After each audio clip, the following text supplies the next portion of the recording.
Thank you, everybody, for coming today. I'm Grace Kreniken, your co-chair. I did want to say that Bruce Hanna is not able to be with us today. He has some medical stuff he's taking care of, and we're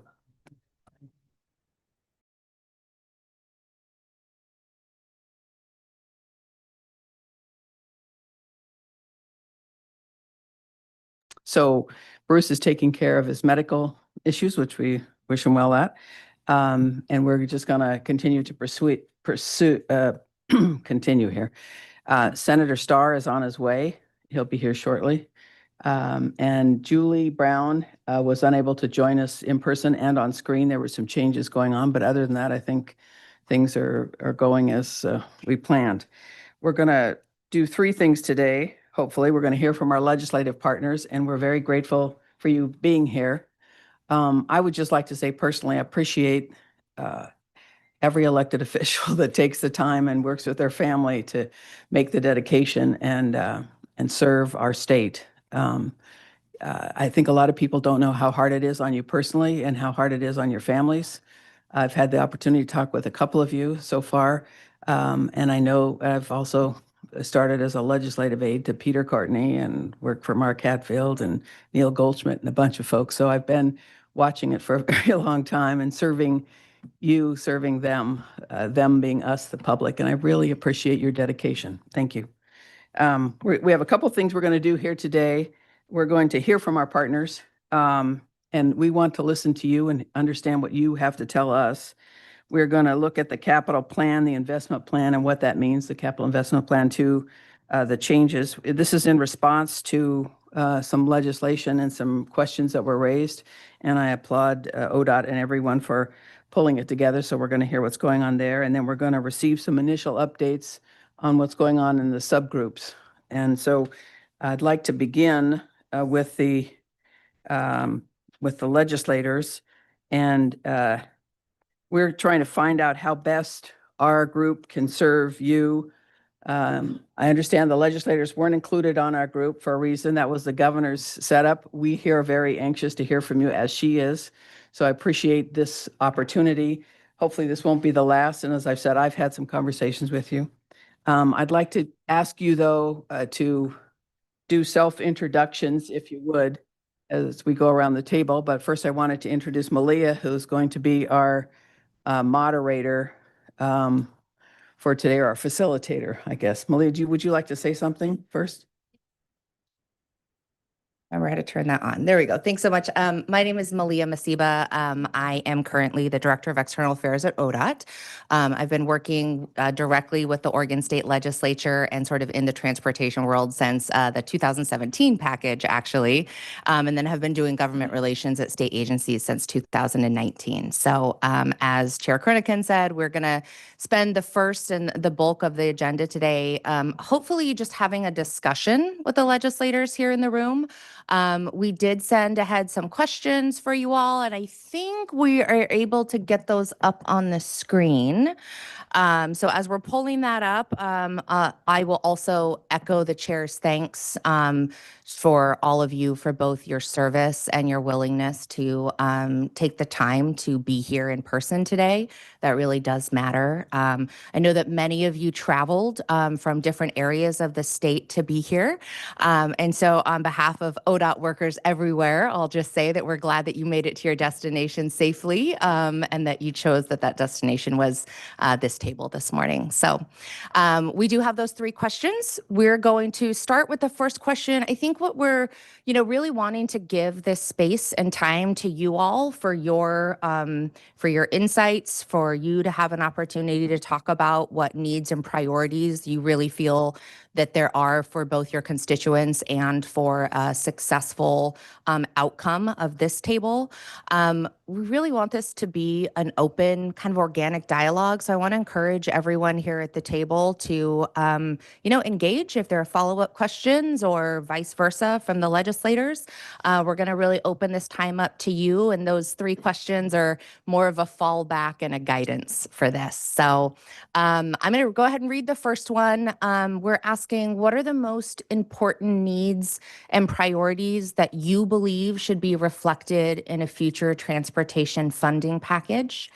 And for this first question, I think I'm going to go ahead and ask Senator Gorsuch and Representative McLean, as kind of our longstanding transportation leadership in this sphere, to kick things off for us. And I'll just remind you, as the chair said, the first time you have the mic, for all of you, if you just want to take a moment and self-introduce yourself and then get this conversation going.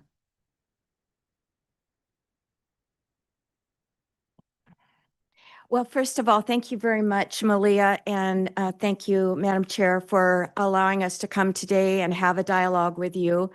I basically have been involved with transportation since 1991 when I was a Metro Councilor for 16 years. And I got, trained by Andy Catugno and a few others, and really believe that infrastructure is something that our communities need, our businesses need, our families need, and that it's something that impacts everyone. And when we say transportation or infrastructure, that means, really dealing with culverts, dealing with bridges, dealing with large infrastructure, anchor type of infrastructure, and then also dealing with daily issues. So as far as I'm concerned, as far as the question goes, it's one of those things where I've had 6,000 individual meetings over the last 3 years. And we also have a great deal of work that we did, especially in 24 and 25. There are a couple of documents that I can give you. One is a framework document that is about 28 pages that tried to, on the high level, really put down some of the things that I don't think are the most important things, but the public did. And that it was important for us to start with what the public said to us on the trip around the state, where we had 13 different stops, and we heard from a wide variety of folks, from business to chambers to individual public types of groups that were both community groups as well as related groups to certain aspects of sectors of business. And really and truly, they talked about safety. And they talked about the fact that we need to have a stable and a sufficient budget to be able to take care of what we consider to be the high priorities that we have in needs for users throughout the system. And that the needs for the users include both trucks and regular cars and bikes and ped, and making sure that we have a lot of transit in places where they need transit for a wide variety of reasons. Now, those were basic, and that was every single place we stopped. We heard about safety. We heard about sufficient budget, and we heard about the fact that they wanted to make sure that we were looking at all users and not just one mode of transportation around the state. Now, I could go on forever, and so I won't, but I do have some other very specific things that, with some of the other questions and with some of the comments in dialogue, I hope that you will allow us to give you some of the thoughts and some of the ideas where we saw challenges. Because the other thing that we need to do is we need to take care of the challenges that we've faced in the last 3 biennias, where we are making cuts and we are basically balancing the budget on some users' back. There are individual cuts that we've made that have hurt safe routes to school, have hurt maintenance and operations and large maintenance and operation projects because we can't go forward them as quickly as they need to be finished. And it's also very definitely a consideration that we have to consider technology and how technology is going to affect not just our life in different aspects of business and or medicine, but also transportation. So there are some things about technology that we need to be aware of and be conscious of as we're going forward with these ideas. So I hope that was concise, Malia, and I promised to do better next time if it wasn't. Okay. No, I think that's great. We have a good amount of time set aside for you all, and we really do want to hear from you. So thanks, Representative. Senator.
Senator, can I have you pull your mic a little bit closer? See if that, now I can see his light.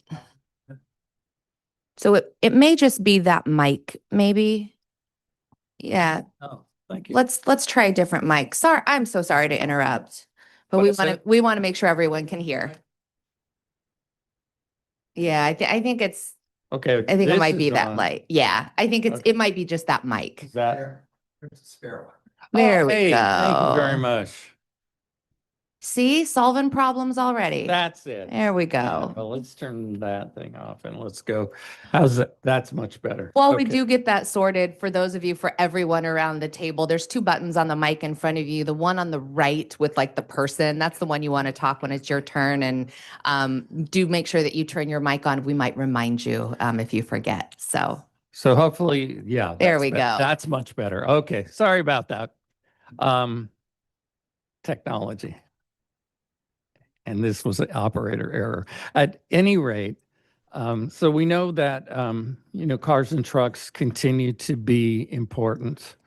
And we also know that there will be some new challenges coming up. I don't know if you've had discussions centered on this, but we know too that autonomous vehicles are coming if they're not already here.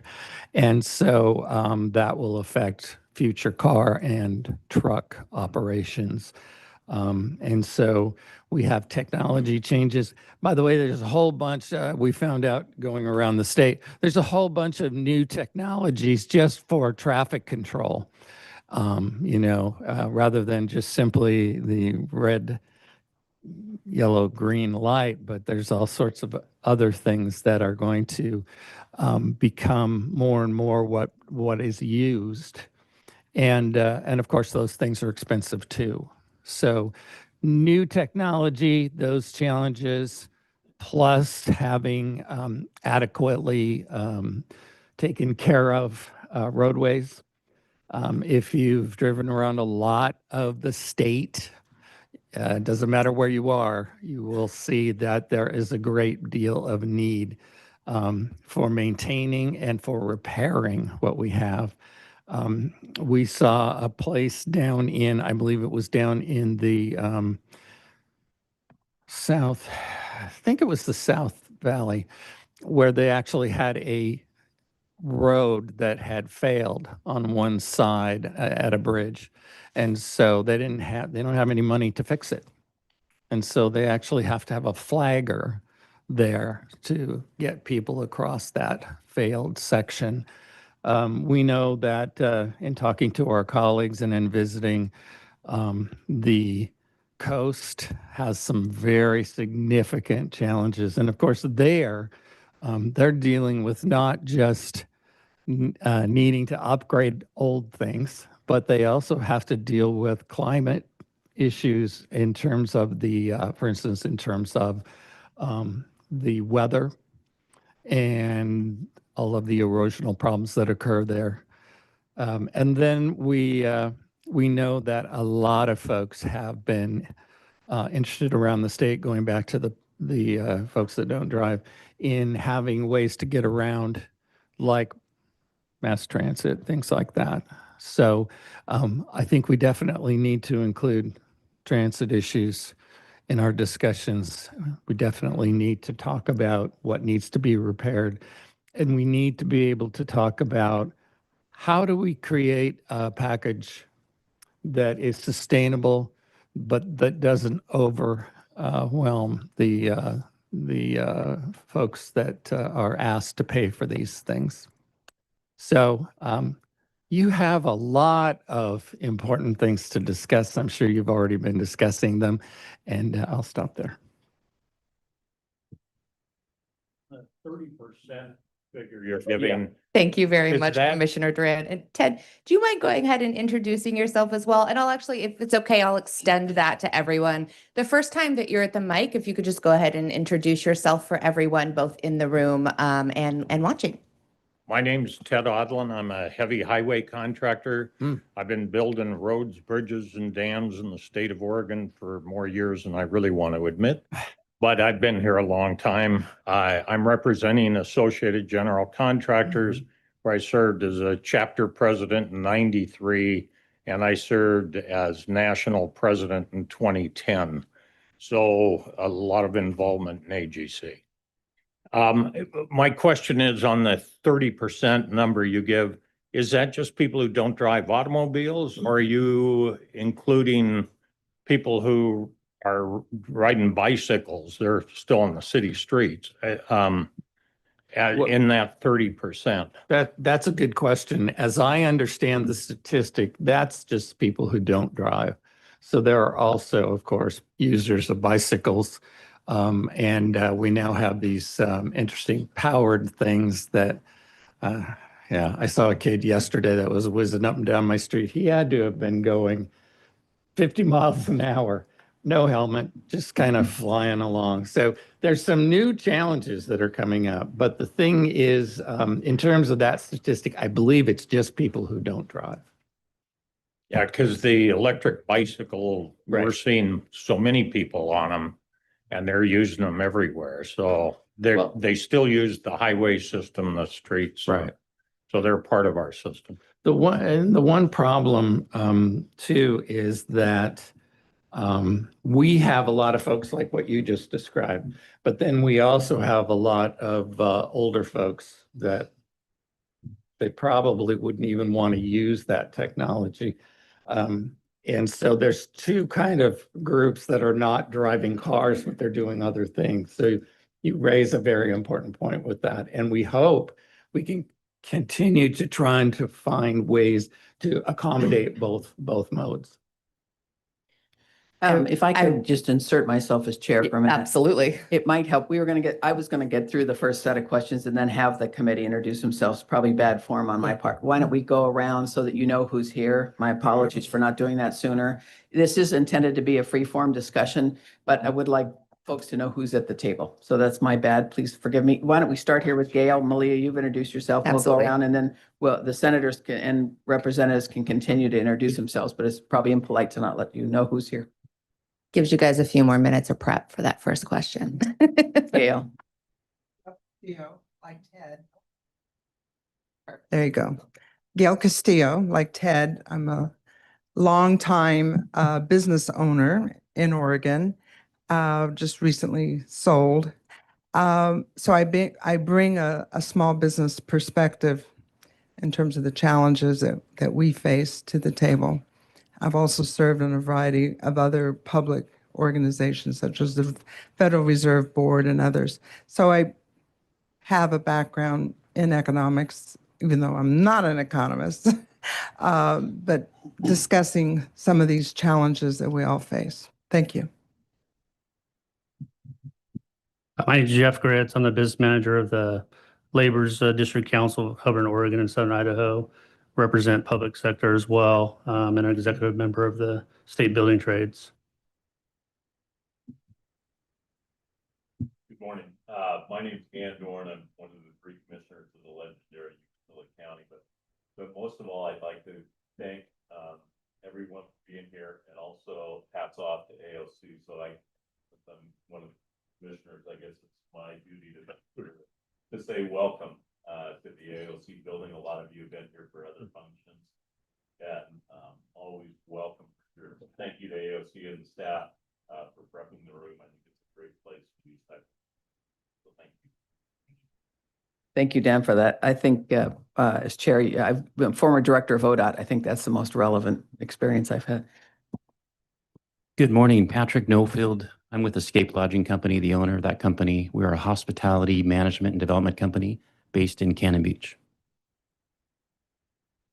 Good morning. I'm Chris Hager-Baumer, and for about 20 years, I worked on transportation advocacy for the Oregon Environmental Council. Good morning. I'm Jim Tredd. I'm the former mayor of the city of Detroit, Oregon. I always say Oregon because people think of the other one. And I'm here basically representing the roads that go through the Cascade Range and potential problems there. Good morning, Chris Warner. I'm the interim director of ODOT, Day 4. And but I've sat around these tables for many years. So thanks everyone for being here. Good morning. I'm Kelly Brooks. I'm Governor Kotek's transportation advisor. And we also have with us two of our subcommittee chairs that are subject matter experts. And we've got them in their subject matter expertise, but also kind of 1/2. So tell us, introduce. I think Jana might have a mic like the senators. So it looks like Kelly's, there we go. Thanks, Kelly. Thanks. I'm Jana Jarvis, President and CEO of the Oregon Trucking Association. Obviously, we're one of the big users of Oregon's road network. Lee Byer, good morning. I'm here today as the chair of one of the major projects subcommittee and a member of the Oregon Transportation Commission. And I spent a few years in the legislature dealing with this. Okay, with that, Malia, I'm going to turn it back over to you. Yeah. Well, Chair thanks so much. Cronican, can I just introduce myself? So let's go ahead and go back to, we'd love to hear from all of you on all three questions and anything else that comes up during this discussion. So would anyone else like to go ahead and jump in? Malia, can I just introduce myself before they Definitely jump back not above calling on people, but I saw a hand go up. All right, Representative Gomberg. Well, thank you so much. I'm David Gomberg from House District 10, which is Lincoln County and some portions of Benton and Lane County. And I'm here primarily because I serve for several years now as co-chair of the Budgeting Committee on Transportation and Economic Development. So I'm going to back up a little bit and say we've got a fundamental issue in front of us, and that is that the traditional source of revenue that we look to for transportation, something that Oregon was the first to pioneer, the gasoline tax, is a diminishing resource at a time when our costs are increasing. So the fundamental charge before all of us is to find a way to pay for our roads, our bridges, and our highways to the benefit of our communities, our economy, and the people of Oregon. That's the fundamental charge before us. I'm going to take a little bit different tack than my colleagues and say that when you put a plan together, what I'm looking for is something that we can pass in the legislature. I'm looking for something that can garner not just a majority, but something close to a consensus, and to do so in a bipartisan way. That's something that I'm looking to come out of this ongoing plan. And the final thing that I'm looking for in this plan is something that Oregonians will be confident in. Confident that the proposals that we come forward with will be meaningful, will be effective, will be fair, and will be easy to collect. Those are the simple priorities that I'm looking for in a transportation plan, something that we can work with in the legislature in a bipartisan way and bring to Oregonians, and something those Oregonians can be confident in as we move forward. Thanks, Representative. And we're definitely going to talk more about what's going to really be needed for this to work in 2027. Senator Pham, I saw you leaning forward. Before you jump in, and I am so sorry, we skipped over someone who's online. We do have one more member online with us. Tyler, if you want to try to unmute and go ahead and introduce yourself and let folks know what role you're playing in the vision panel here, and we'll see how well our online tech is working. Thanks, Malia. I know the folks on YouTube could hear me because I got text, so hopefully everyone in the room can hear me too. My name's Tyler Frisbee. I'm serving on the Transportation Division Workgroup. I apologize for not being with you all in person today. I would have said there's nothing that could keep me away, but it turns out a case of food poisoning can. So I am sorry to miss being with you all and appreciate the ability to join remotely. I currently run the Institute of Metropolitan Studies at Portland State University, which is a local think tank focused on supporting built environment challenges for local governments. And I've worked in transportation policy at the federal, state, regional, and local level for about 20 years. So appreciate the chance to problem solve with y'all. Thanks. Thank you. And Thank Malia, you so much. Before I yield the mic entirely, because I was succinct, I'd like to add one more quick point. I come to you from the coast primarily. 1 in 4 drivers on our highways has out-of-state license plates. Most of the proposals that are before you in the absence of the gasoline tax, whether it's a road user charge or an increased registration fee or a lot of the other approaches, land squarely on Oregonians. I want to make sure that all the people that are using our roads are helping pay for them, and that includes the people that are visiting us from out of state. And that's going to be a complicated aspect of this conversation, but I think it's an important one. Thanks, Representative. I appreciate that kind of specificity when we're really talking about needs and priorities of a future funding package. So with that, Senator Pham. Thank you. Hi, everyone. I'm Senator Con Pham. I represent Northeast and Southeast Portland, Senate District 23.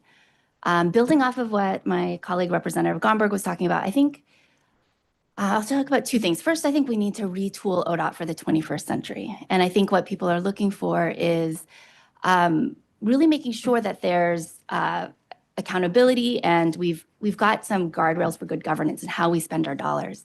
We've got some good proposals that came out of the 2025 session, including people were talking about fix it first or guardrails for good governance. I'd like to see that to make sure that we can really make sure we're preserving our existing road system first before we overcommit our state and then our debt and bond capacity for that really precludes us from being able to pay for our maintenance and operations. So that's one big priority that I'm looking for in the transportation package.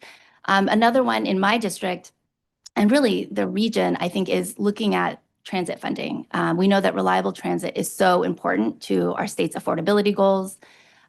We know that 1 in 4 Oregonians can't or don't drive. And really, when I look at all the services that our state is investing in, whether it's mental health, addiction, for VA hospitals, every service the state provides is more effective when we invest in transit. We heard from veterans, from elders across the state that this is how they access our state services. And when we let our transit devolve and potentially go into a doom loop, it risks every other service and really vulnerable communities. Who else is ready to jump in here? Well, good morning, everybody. I'm Mark Gamba, currently serving as State Representative for House District 41. I began my foray into politics as a member of the Transportation System Plan for the city of Milwaukee 20 years ago.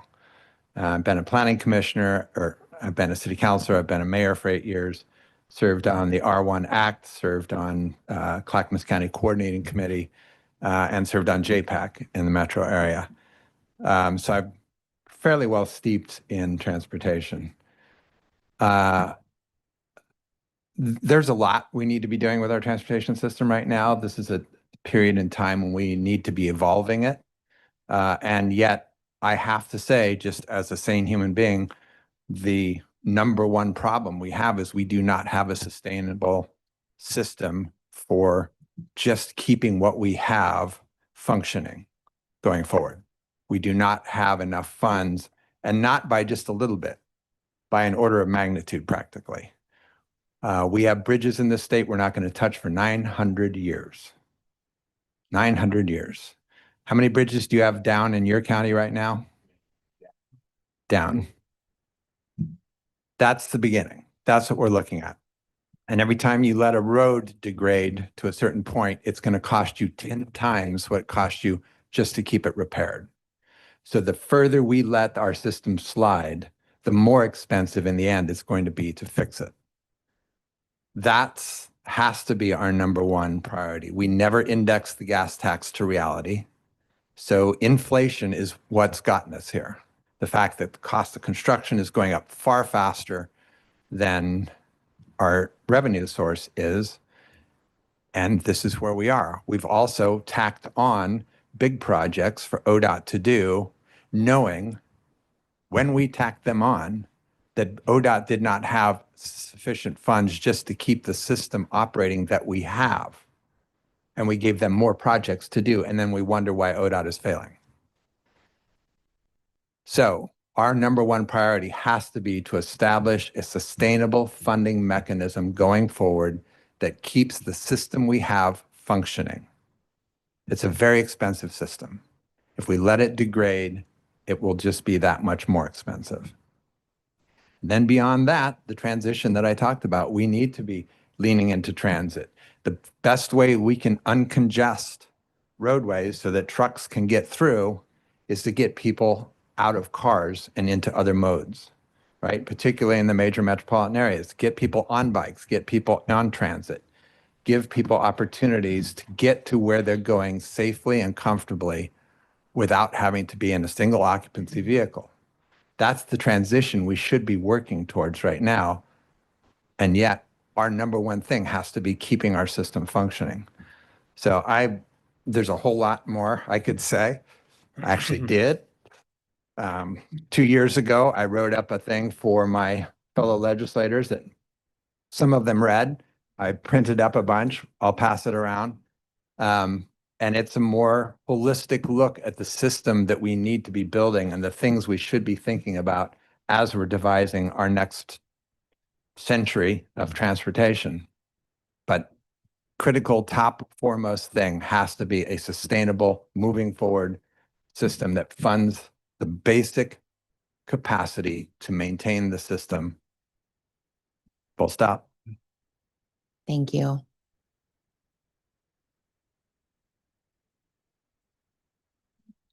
I was trying to defer to Senator Scott. We have another half mic, so. Jeez. Thanks, everybody. My name's Anthony Broadman. I represent most of Deschutes County, including Ben Redmond and sisters in the state Senate. And I will say what I offered. I think I can't remember what year it was, but I was on the Bend City Council when Representative McLean and Senator Gorsuch came to Redmond, and we discussed the same issues that we're confronting today. I was also at that time chair of the Central Oregon Intergovernmental Council, which ran Cascade East Transit, which is how elders and veterans from all around rural Central Oregon get to and from the VA and to St. Charles. And it's a lifeline, especially in our region, which, as you all know, if you spent time vacationing or working there, is impacted pretty severely during the winter. What I said then and what I'll say now is I'm looking for a bipartisan solution that moves our state forward. We have great examples of this in the past. I can get from Bend to Redmond now in half of the time because of the work that Lee did in 2017 and ODOT did in 2017 on the North Corridor project, which was delivered early at budget and is an example of a project that ODOT and our state and our, especially Central Oregon, that local, state, federal partnership should be really proud of. That is an example of what I hope we can focus on in the future as we deliver really what my region and I suspect all of your regions need is unlocking the economic power of Oregon through transportation. We can do that. We can do it, especially if we do it on a bipartisan basis where we focus on our values, which is connectivity, safety, and unlocking the economic power of our state. I also think what I said then, and I was just so grateful to be representing an incredible transportation professionals at the city of Bend and throughout Central Oregon, that we need to acknowledge that this transportation system is one of the single largest, if not the single largest, most valuable piece of property that the people of the state of Oregon own.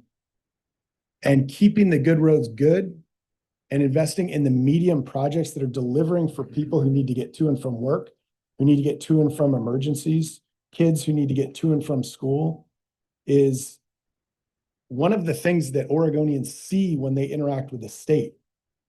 You go about your daily life, you don't confront or meet the state where they are unless you go to the DMV or you're on a road. And for us in the legislature, this is how we interface with the people who we work for. These roads are the piece of property maintained by an incredible group of people and built by an incredible group of people who are the face of our state. And I am proud of that. I want to continue to be proud of that. And in order to do that, we need to have sustainable investment and and sustainable maintenance. I also just, I know a lot of us are from different regions of the state, and wet roads can be inconvenient, right? Wind, when we have a tree fall on a road, it's inconvenient. I drove over North Santam Highway today. For Central Oregon, for Eastern Oregon, for Southern Oregon, this is not just a matter of convenience. It's a matter of life and death. It's a matter of whether my wife can get to the hospital to care for her patients. It's a matter of whether our police officers can get to and from accidents safely. It's a matter of whether our fire professionals can put out the fires that are occurring as we speak right now in Central Oregon. So there's the convenience side of transportation, but more importantly to me, there's the lifeline in and out of Central Oregon during the winter, and how we ensure that our folks are safe. Oh yeah. And with that, I'll circle back to the first thing I said, and I think Representative Gomberg put it correctly. My hope is that you can help us be practical. We have to land this plane. We do that by being radically bipartisan. I will point to my colleagues in Central Oregon who, we have baldly, unashamedly copied the Coastal Caucus. Thank you, Representative Gomberg. And the Central Oregon Caucus is an example of what we can do when we work together and we focus on bicameral consensus, bipartisan approaches to the problems that we all want to solve. So please help us hold ourselves to that standard and bring a package forward that invests in keeping the good roads good, serving all users on our roadways, and putting us in a spot where we might not need to have this conversation as soon as we are having it right now because we have a sustainable, durable funding approach to transportation. Thanks, everybody. Batting cleanup, what do you think are the most important needs and priorities? Yeah, super easy question to answer. So I'm Bruce Starr. I'm the state senator from Senate District 12. I'm a Senate Republican leader. Have been involved in transportation policy in the state for 30 years. I think as I listen to my colleagues, I'm encouraged by the conversation. The idea that this has to be a consensus approach, a bipartisan approach, is clearly real based on our most recent history. And so I'm really hopeful that the work that y'all do will help to inform a bipartisan consensus-based package that comes forward potentially in 25 or 27. But let's not kid ourselves about the challenge that's facing us. Oregonians just voted over 80% in opposition to a very modest gas tax increase. And let's also recognize that the need for permanent leadership at the department is real. Chris is going to do a fantastic job in the interim. There's no question. But at the end of the day, to think that we're going to solve this problem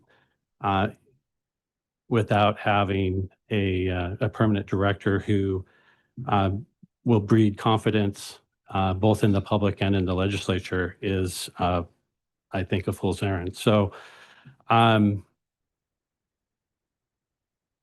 my perspective, the Department of Transportation over the last decade has been asked to do too many things with not enough resources. We cannot be all things to all people. You cannot solve every problem in every corner of the state. And I think that we have to focus on core mission at the Department of Transportation. That's, I think, really, really important. Um,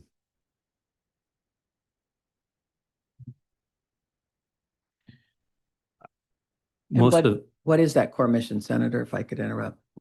so it's, so 90, I don't know, 95%, 97% of Oregonians get in a car and drive.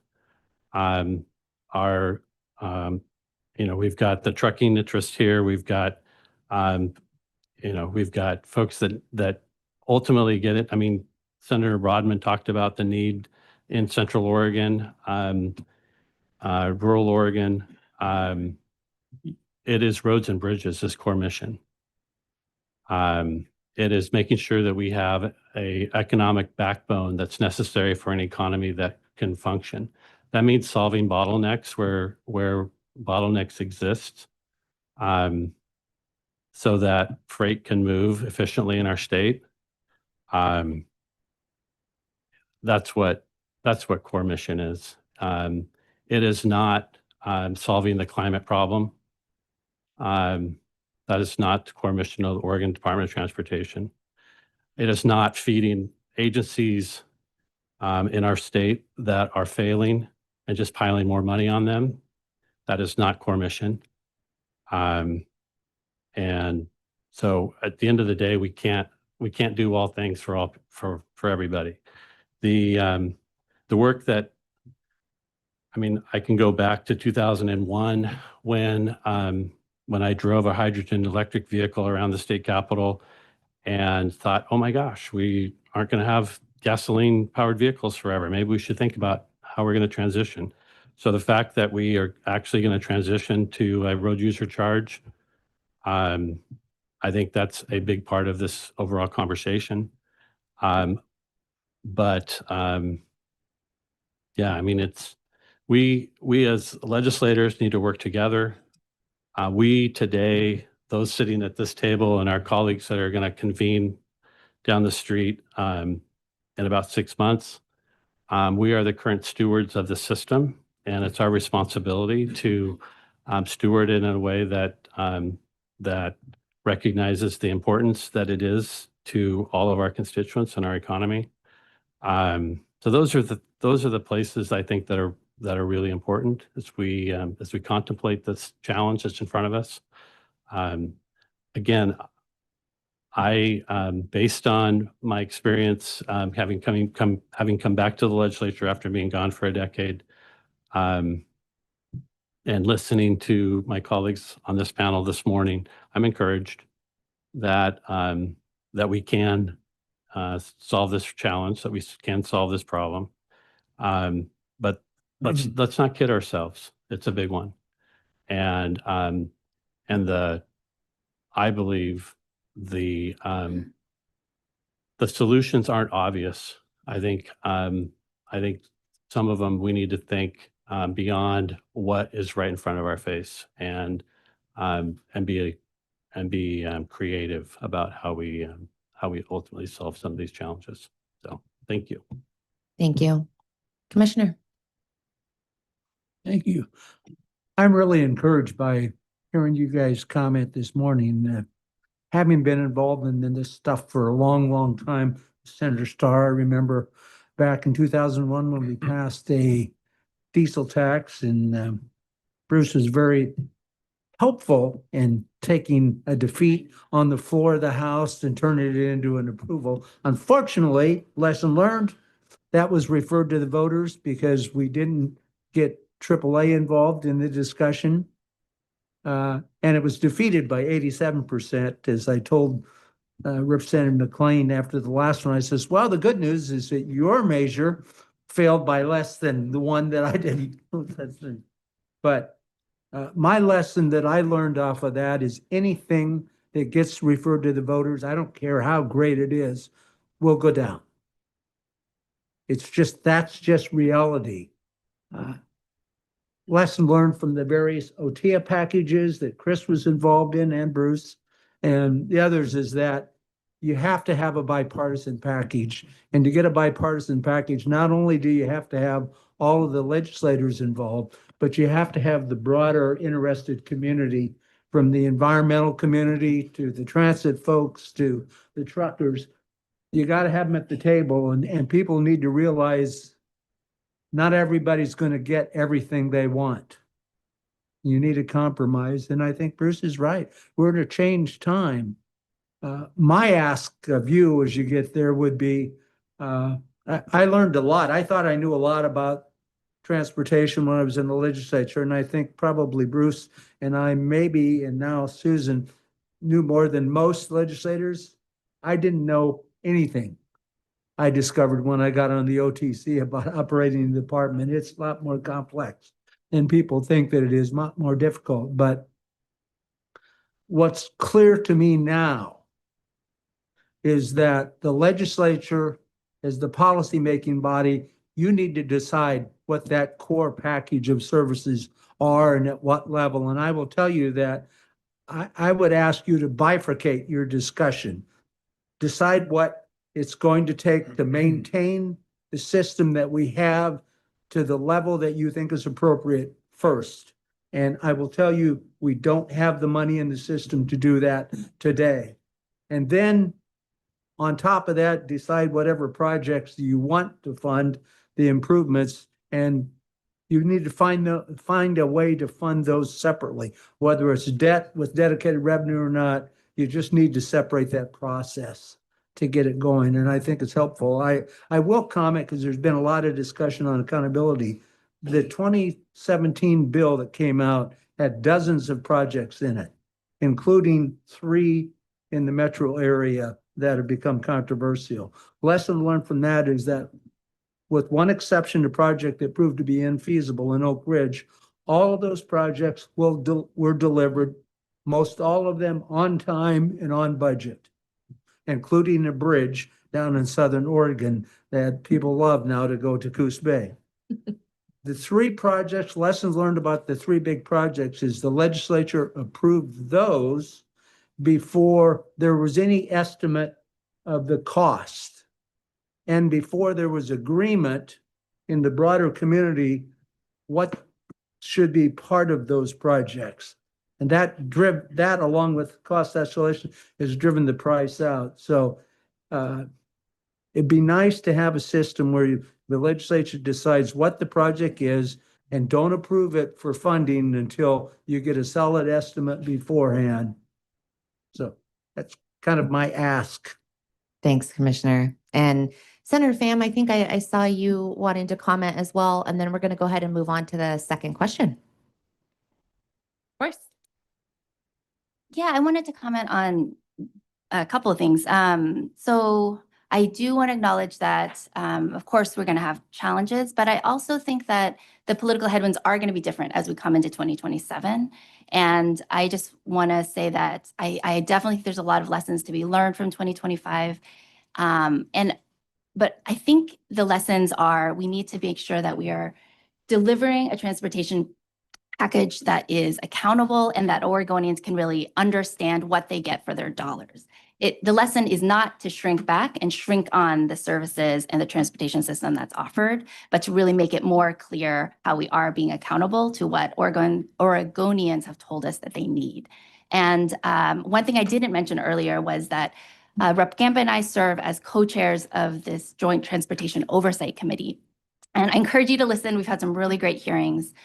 Most recently, we had pavement contractors come in and talk about the state of our system as it stands right now and the dire conditions that they're facing. We have pavement contractors that are telling us that they might disappear, are Oregon-grown companies, and only out-of-state contractors will be able to do it because we have, I think, 1 pavement contract in the entire state. And if we don't invest in our existing system, when we talk about core mission, I think there's a lot of agreement. When we don't invest in just maintaining, paving our streets to a level that's decent, that is going to be 10 times more expensive. And I think that's what I would argue are some of the core missions that we need to be talking about. And Oregonians want us to really tell that story about what it's going to deliver. And that's the lesson I'm learning, is that we didn't tell the story well enough.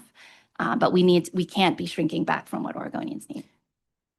Thanks for that comment, Senator. And that's such a great segue onto our next question. There we go. Patrick. Just one question, follow-up for Senator Pham. Yeah. You spoke in your opening comments about retooling ODOT, and I appreciate the accountability measure. Can you be just a little more subjective in that area, specific to that? Sure. So there's so much to talk about, but in our JTAC, or the Transportation Oversight Committee, we had experts come in and talk about how these are challenges that DOTs across the country are facing. And they talked about how because we have not, it's an irony, but because we've underfunded the DOTs and we don't have a lot of in-house capacity. So they did research that showed when we don't invest in in-house engineers at the DOT, for example, we end up outsourcing that to third-party consultants that then drives up the cost, and those consultants don't have the self-interest of keeping costs low. And so one example of what it means to me is building our state's capacity in-house to do and deliver projects. And I think we've moved away from that, and I'd want to increase our state capacity in delivering projects in-house so we actually can keep costs bounded. Because I'm deeply concerned that the cost overruns that we're seeing now, the $15 billion IBR project, Abernathy, that's now close to $1 billion, is driving our DOT to be broke, and we then therefore can't afford basic maintenance on our existing roads and bridges. Thanks for that. So again, that is a really good, I do want to move us on to the second question, which is for the legislators, was there a specific element or any part of the 2025 package that you would like to see come back and have on the table for reconsideration of a future funding solution? Representative? Well, you framed the question as come back, and that's presuming that it's an element of the 25 package that did not prevail. I want to talk about something that we did have in that package that we need to do more of. And we've been dancing around it here at the table, and it's the core question that has nothing to do with the cost of asphalt or potholes. It has to do with, as Commissioner Beyer said, accountability. Now, in 2025, we made what we thought were significant accountability changes. We required regular audits. We required annual financial reviews. We said that the Transportation Commission would not appoint the director of ODOT, but that the governor would. And when that package ultimately went to the voters, as Senator Starr indicated, 80% of Oregonians said no, resoundingly said no. I don't think they said no because we were asking them to pay about $2 more a month at the gas pump. I think that they said no because they were not confident that ODOT was spending their money well. And so while we have taken accountability steps, I think we need to take more accountability steps, because either Oregonians didn't understand what we did or didn't believe that we were doing it, or just simply were not confident that those steps were enough. I think accountability is core to our success moving forward. And that brings us up with the difficult question of what kinds of accountability steps might we take. And I heard the conversation briefly about retooling ODOT. There was a provocative commentary about a week and a half ago talking about this subject, and the suggestion of this writer was that we separate out core missions and ODOT, and in fact create two agencies, one that would deal with maintenance, potholes, striping, snow removal, accident response, landslides, keeping our roads safe and open, and a separate agency that would deal with these major infrastructure investment questions of big projects, new projects, and new bridges. Separating out ODOT at worst would put us in a position where there's more people to blame, or at best would give us a handle on this accountability problem and the enormous task that's confronting this one agency right now by creating two pathways to get the job done. Thanks, Representative. I was going to say, Representative, I see your light on. And can we get the question up just for a minute for folks as we are doing the transition into the second question here? Representative McLean? We've got about 5 conversations going at the same time in this dialogue, and we're leaving some important things, unfinished as far as a conclusion to some of the comments that are being made as sort of brainstorms. And so I think it's important to answer the second question with one comment. And then I have 3 or 4. Going first was not fun, and having Bruce get the last word is never fun. But I want to go back to one thing. This is complicated. That's what I want to say about what do I know from last time that I want to make sure is on the table. Don't think that you can simplify it so much that you are able to solve all problems at one time with one step. Okay, that's what I've heard with some of the conversations that have not been finished. Some good ideas thrown out there that gives you a web of other things with at least 25 to 100 different levels of integrated information that we'd have to go through to even answer or consider that question. So that's number 1. Number 2, everybody in the system pays. Last time we heard people who were complaining about, well, that person's paying more, that person's paying less, that person isn't paying it all. You heard the tourism comment. So that I think it's important to make sure that we keep on the table that everybody pays for use of the system. And I think that's really important. I want to say to Representative Starr that I agree with his and have agreed for 2.5 years that we have to talk about the mission. We have to talk about the core mission. Now, that doesn't mean that it's only one mission, but it means that it's a fundamental piece that has to go first and has to be there.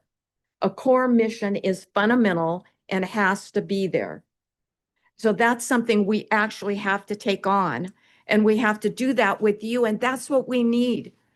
You know, the chair said, you know, what do you need? What can we give you? What can you offer us?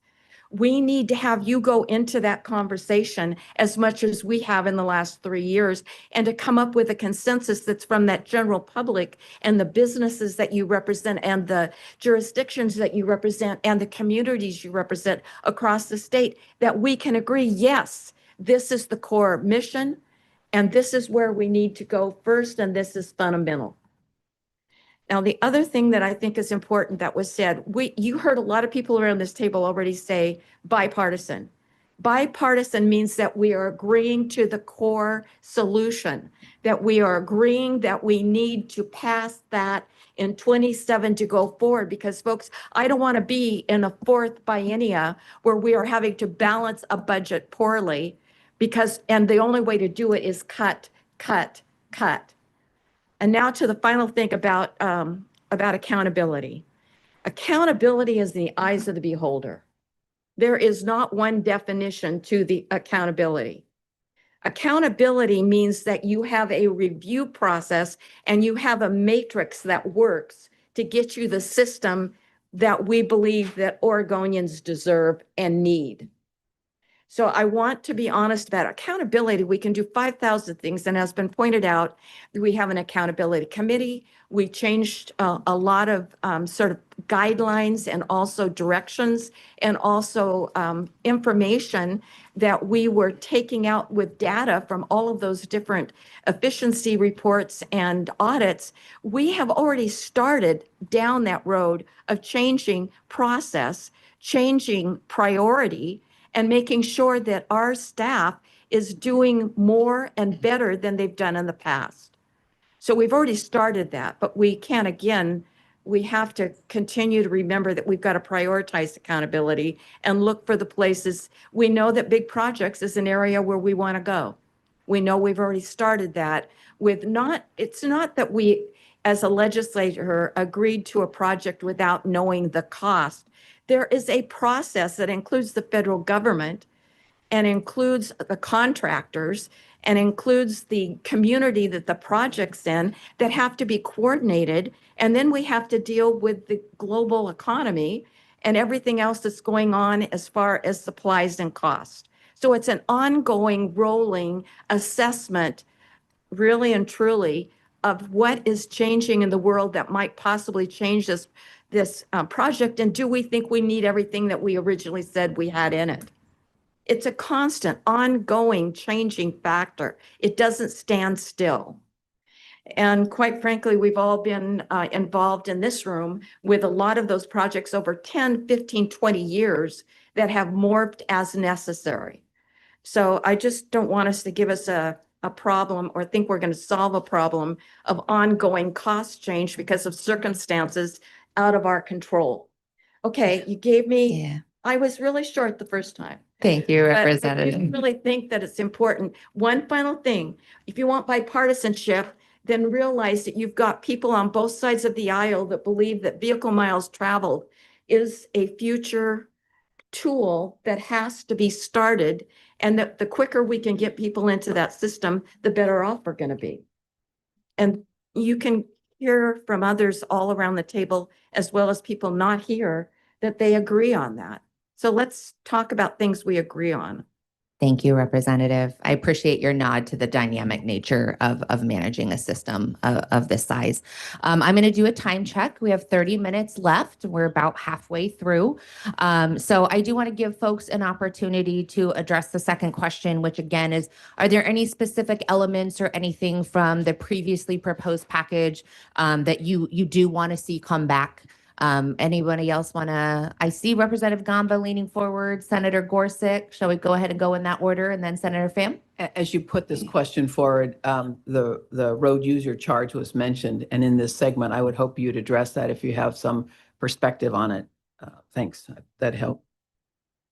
Thanks. I think a couple of the things that were present at some point, the bill morphed like everything over the session, but I think at one point it still included indexing the gas tax, which should then morph into a road user charge, right? But we need a system that keeps up with costs, whether that's an indexed gas tax or a road user charge that can also increase as costs increase.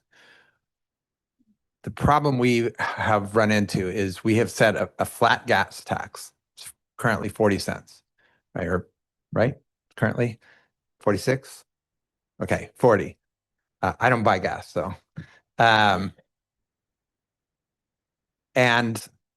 when you do a sales tax, as the cost of the thing you're selling goes up, the tax goes up, so the revenue goes up. So it's automatically indexed to reality.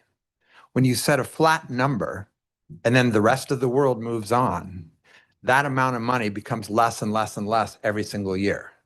So whatever we devise this year, whether it's going straight to a road user charge, which I am a huge fan of, or the slow transition that we had imagined in the early part of the session, we have to include indexing the gas tax and the road user charge so that as we move forward, we have the funds necessary to keep our system functioning. The other really smart thing that I thought was in the package that actually was there till the bitter end was what we are calling a privilege tax on the sale of vehicles. We are the only state in the West that does not have a sales tax on vehicles. No, we're it. And it's why Idaho and Utah spend twice as much per capita on their transportation system as we do, because they have a sales tax on vehicles. And that money goes into their transportation system.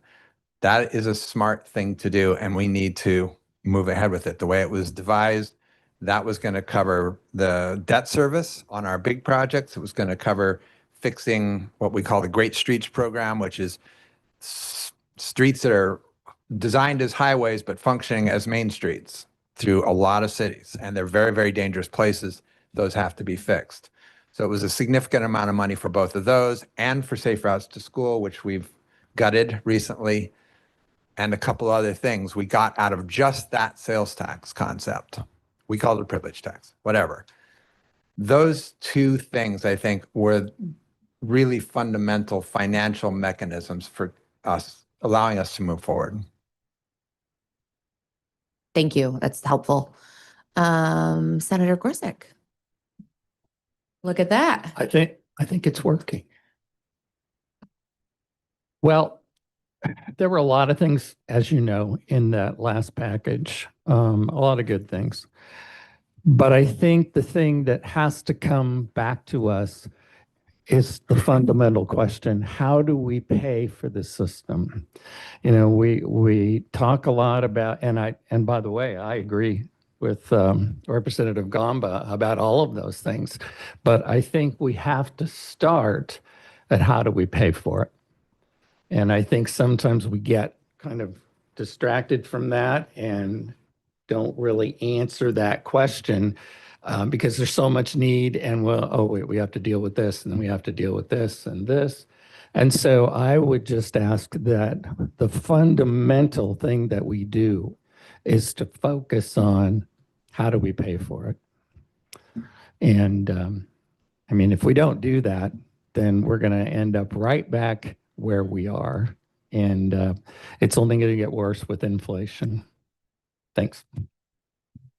Senator Pham. You know, I want to just build off. I think actually the main message is just that all options have to be on the table. I think the 2025 package had a lot of good ideas.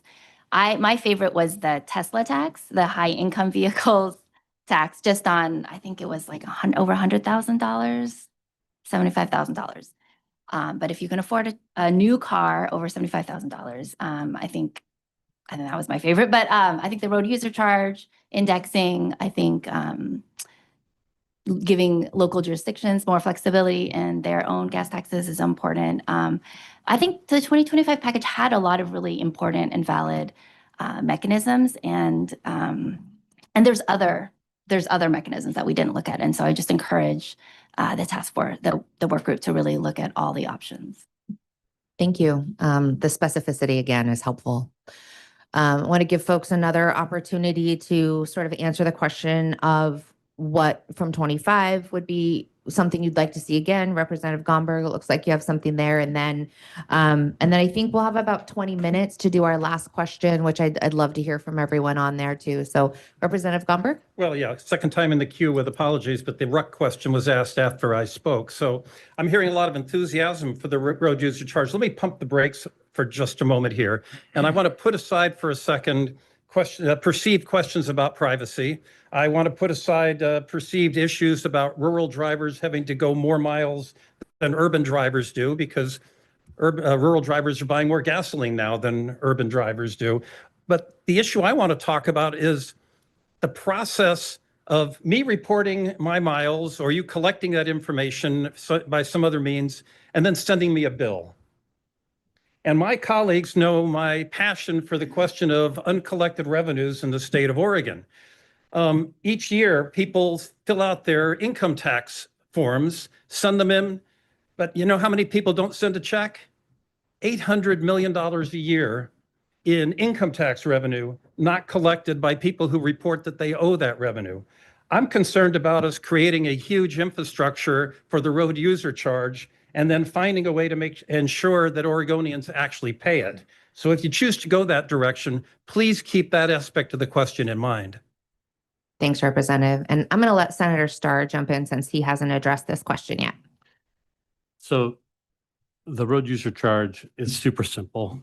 Let's not overcomplicate it, please. One, we do not, and I'm looking at my ODOT friends, we do not need to build a huge bureaucracy to administer the road user charge in the Department of Transportation, please. It's not necessary.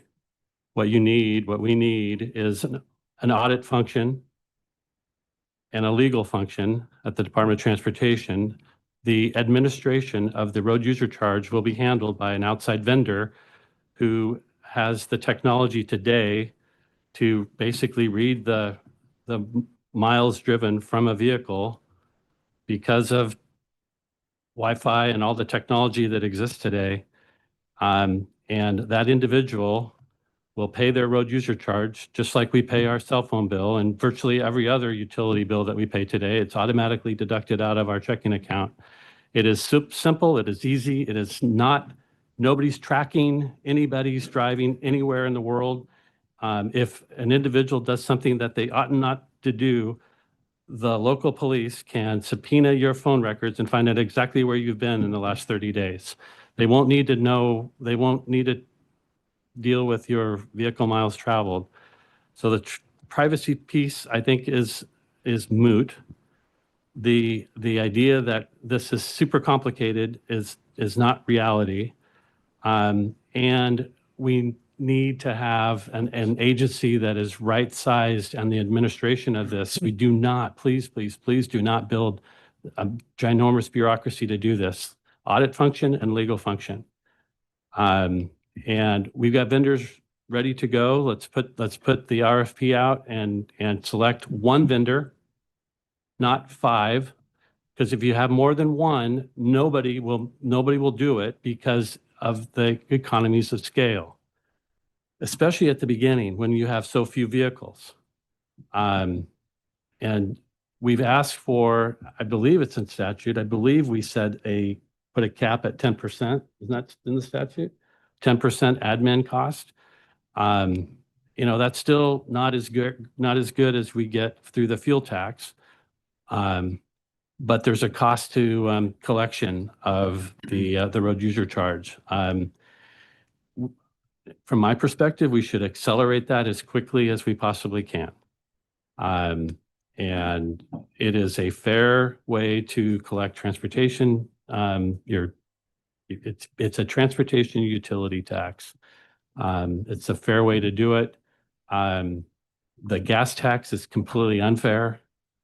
Just because of the variance in miles per gallon that vehicles get on the road today. So that's. Senator, could you address Rep. Gombert's issue? When I don't pay my utility bill, they cut off the electricity. When I don't pay my phone bill, they cut off the phone. I assume I have never had either of those, but it's not unlike what happens in a regular toll facility today. If you go through a toll, we don't have them in Oregon. If you drive through Seattle, I'm sure you've got that. And they send you a bill. If you don't pay that bill, it'll go up. The cost will go up. There are tools available to state government to make it more difficult and more expensive if you ignore those costs. We have legislative solutions that we can have as it relates to your driver's license. If you have an unpaid road user charge and you want to renew your driver's license, perhaps we can link those two together. There are ways that we can deal with these issues.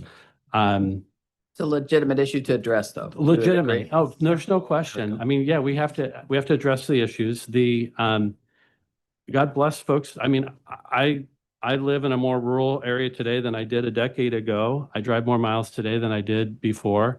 I pay more in gas tax than I did before. If we move toward a road user charge, folks that drive more will pay more, which is exactly the situation that you see today if you live in rural parts of our state. So I believe that most of, if not all of the major objections to a road user charge can be and have been addressed. And the only thing that Bruce didn't mention was caps. We can also have caps for the different regions. And we can also have, just like the minimum wage, there can also be different qualifications depending on where you live. Not that I'm saying that I'm there yet, but there are other ways to solve for any problem that's been brought up by that. And we spent a lot of time on it in 25. Dan had a question. Just real quick. Thank you. I do want to remind everybody that the legislature appointed the governor, or approved the governor appointed a road user task force, and several members of those and participants are here now. And if you haven't read the report that it took 12 years to get to a consensus on, I think it's really a good report. So if you haven't had a chance to see that, and maybe we can dig that up for the rest of the members of the committee, it's pretty thorough, and it actually morphed into more of a revenue generating report, but the RUC part of it was well investigated. So thank you. Thank you, Commissioner. And It gets back to that whole idea of everybody pays. Yeah. And that's where we started with our first gas tax was the idea that everybody's using it, everybody pays. So it's simply trying to go back to that where we've gotten away from it with, you know, hybrids and electrics and all of that other stuff. Thank you so much. I see the commissioner's card up, and I'm going to let you have the last comment here on RUC or VMT, if that's what you're talking about. Thank you for putting a spotlight on that, co-chair.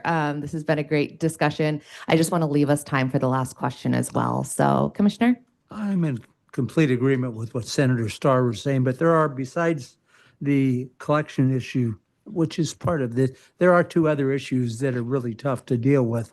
One is there's a whole bunch of people, usually at the lower end of the economic scale, who do not have bank accounts or credit cards. So we have to figure out how to deal with that.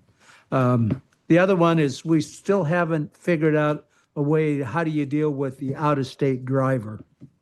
So all of that can be solved, but those are fairly significant complicating issues on it. Thank you so much. And I know we're starting to get into some minutia here, and I'm going to redirect that toward both of our work group conversations and future legislative conversations. But I think this is starting a really good conversation and showing some of the validity of the work ahead. So I'm going to shift us a little bit in our last 15 to 20 minutes here. If we could get the last question on the screen for just a minute and sort of remind our legislative panelists, how can this work group or its outcomes best equip you as an elected official for successful legislative proposal in the 2027 session? Representative Gamba. Thanks. I'm going to turn that question a little bit on its head and say, how can all of us create an opportunity for a successful legislative session? And it's more important this year than it was in 25, and it was important in 25, and we didn't do it. And that is helping the rest of our state understand the actual situation we are in. We have not done a good job of that. Most people have no idea that we spend as a state half what most other states spend on our transportation system. Most people in the state do not understand that we're not going to touch those bridges for 900 years, that we've got roads that are going to go to gravel, that we've got all of these issues that we have to address. We have to help them understand. That is literally the most important thing that can happen. And it's more important this year because the voters have just said, don't tax me 5 cents. And we have to do a whole lot more than 5 cents or 6 cents, whatever it was. It was a Band-Aid just to keep us alive for a year. We have to help them understand that. That across the board is the most important piece. Thank you so much. Senator Gorsuch. Happened when we were doing the original package, dealt with the problem of leadership. And, you know, I know Senator Starr worked very hard, and there was this, they called it a negotiation, but it was a very limited one in scope. And that was because of what was driven by the Senate President and the Speaker of the House. And I don't know about any of you, but I think you would probably understand that if you're going to negotiate, it has to be everybody. It can't just be subsets, and it can't just be that the lead people just kind of say, okay, go do this. And then they, you know, you see very little direction from them. So one of the things that I think is really important in all of this is that the whole legislature, the leadership, and the governor all work together and all are negotiating, really negotiating. And we really, unfortunately, a lot of that couldn't happen because of the way leadership moved this forward. You have a specific suggestion that this group can do to make any changes there? I would just ask that you really push that idea that a negotiation is the leadership of both groups and is the leadership of both the Senate and the House, that you can't just have it be a few people working really hard and everybody else not. And then you end up with a bunch of people that they don't feel like they're a part of the process. Thanks, Senator. I saw Senator Pham's light come on and then Representative McLean. Yeah, sure. I would say that really uplifting the stories of what maintenance and preservation projects do across the state, that we need to tell that story better. And I would love to see more coordination with county commissioners, local jurisdictions, and our ODOT to make sure that we're really lifting up the impact that these preservation projects have, as well as safety projects. I have a lot of constituents who are consistently writing to me about how much safe routes to schools means to their kids. And I'm sure it means just as much in districts across Oregon. We have a great streets program, which we just started, which also invests in ODOT's orphan highways. We have one of the worst traffic fatality rates in the country, particularly rural traffic mortality is one of the highest. I think I heard number 4 in the country. And I think just being able to really uplift those projects, because those are things that people can really kind of make concrete in their mind what they're getting when you invest in maintenance preservation, when you invest in safety. Thank you so much. Representative McLean. So I think it's really important for this group to carry out a theme that we tried to carry out in 25 that I think is extremely important and has been in past programs and will be in the future. And that is our partnership with our cities and our counties and other jurisdictions. I have a perfect example of a perfect storm in Forest Grove. Highway 47 meets TV Highway. I have 2 cities. I have the state. And I have major apartments with seniors trying to cross in their wheelchairs. And there's pedestrians and there's trucks. And there's a great big new, like 10, a big service station is coming in on the corner of that same 47 and TV highway. But we've got to remember that people don't care who owns it. They just want to make sure it works together. So we've got to have whatever suggestions this group brings to us, that you are really looking at how we partner with our cities and our counties and make sure that our system, city, county, and state roads work together well. Thank you. And Representative Gomberg, if I'm reading your light correctly, I think we'll do you and then Representative Gamba again. Well, thank you so much. How can you help us be successful? Well, let me start with this. We've been down this road before. In 2024, a group of thoughtful legislators traveled all around Oregon, listening to ideas, putting proposals together. They arrived at the beginning of 2025 with some semblance of a plan, which was massaged for months. And by the time we were ready to adjourn, we didn't have enough votes to get anything done. I don't want a repeat of that scenario. And yet your group is putting meetings together, which will conclude in November, which says to me that we're going to be getting your plan in December. Now, we as legislators can't afford to sit back and watch and wait like excited children for Christmas to unwrap the package that you are preparing for us. Because we're going to be going into session mere weeks after that, and we need the time to take your ideas and make sure that there is a consensus, a bipartisan consensus of support to move this forward to some kind of success and bringing Oregonians along with us as we go. So my request of you to help us be more successful is to involve us along the way.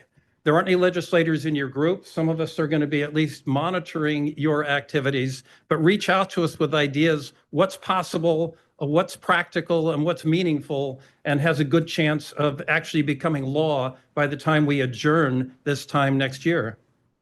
If I could respond to that, just to keep it going here.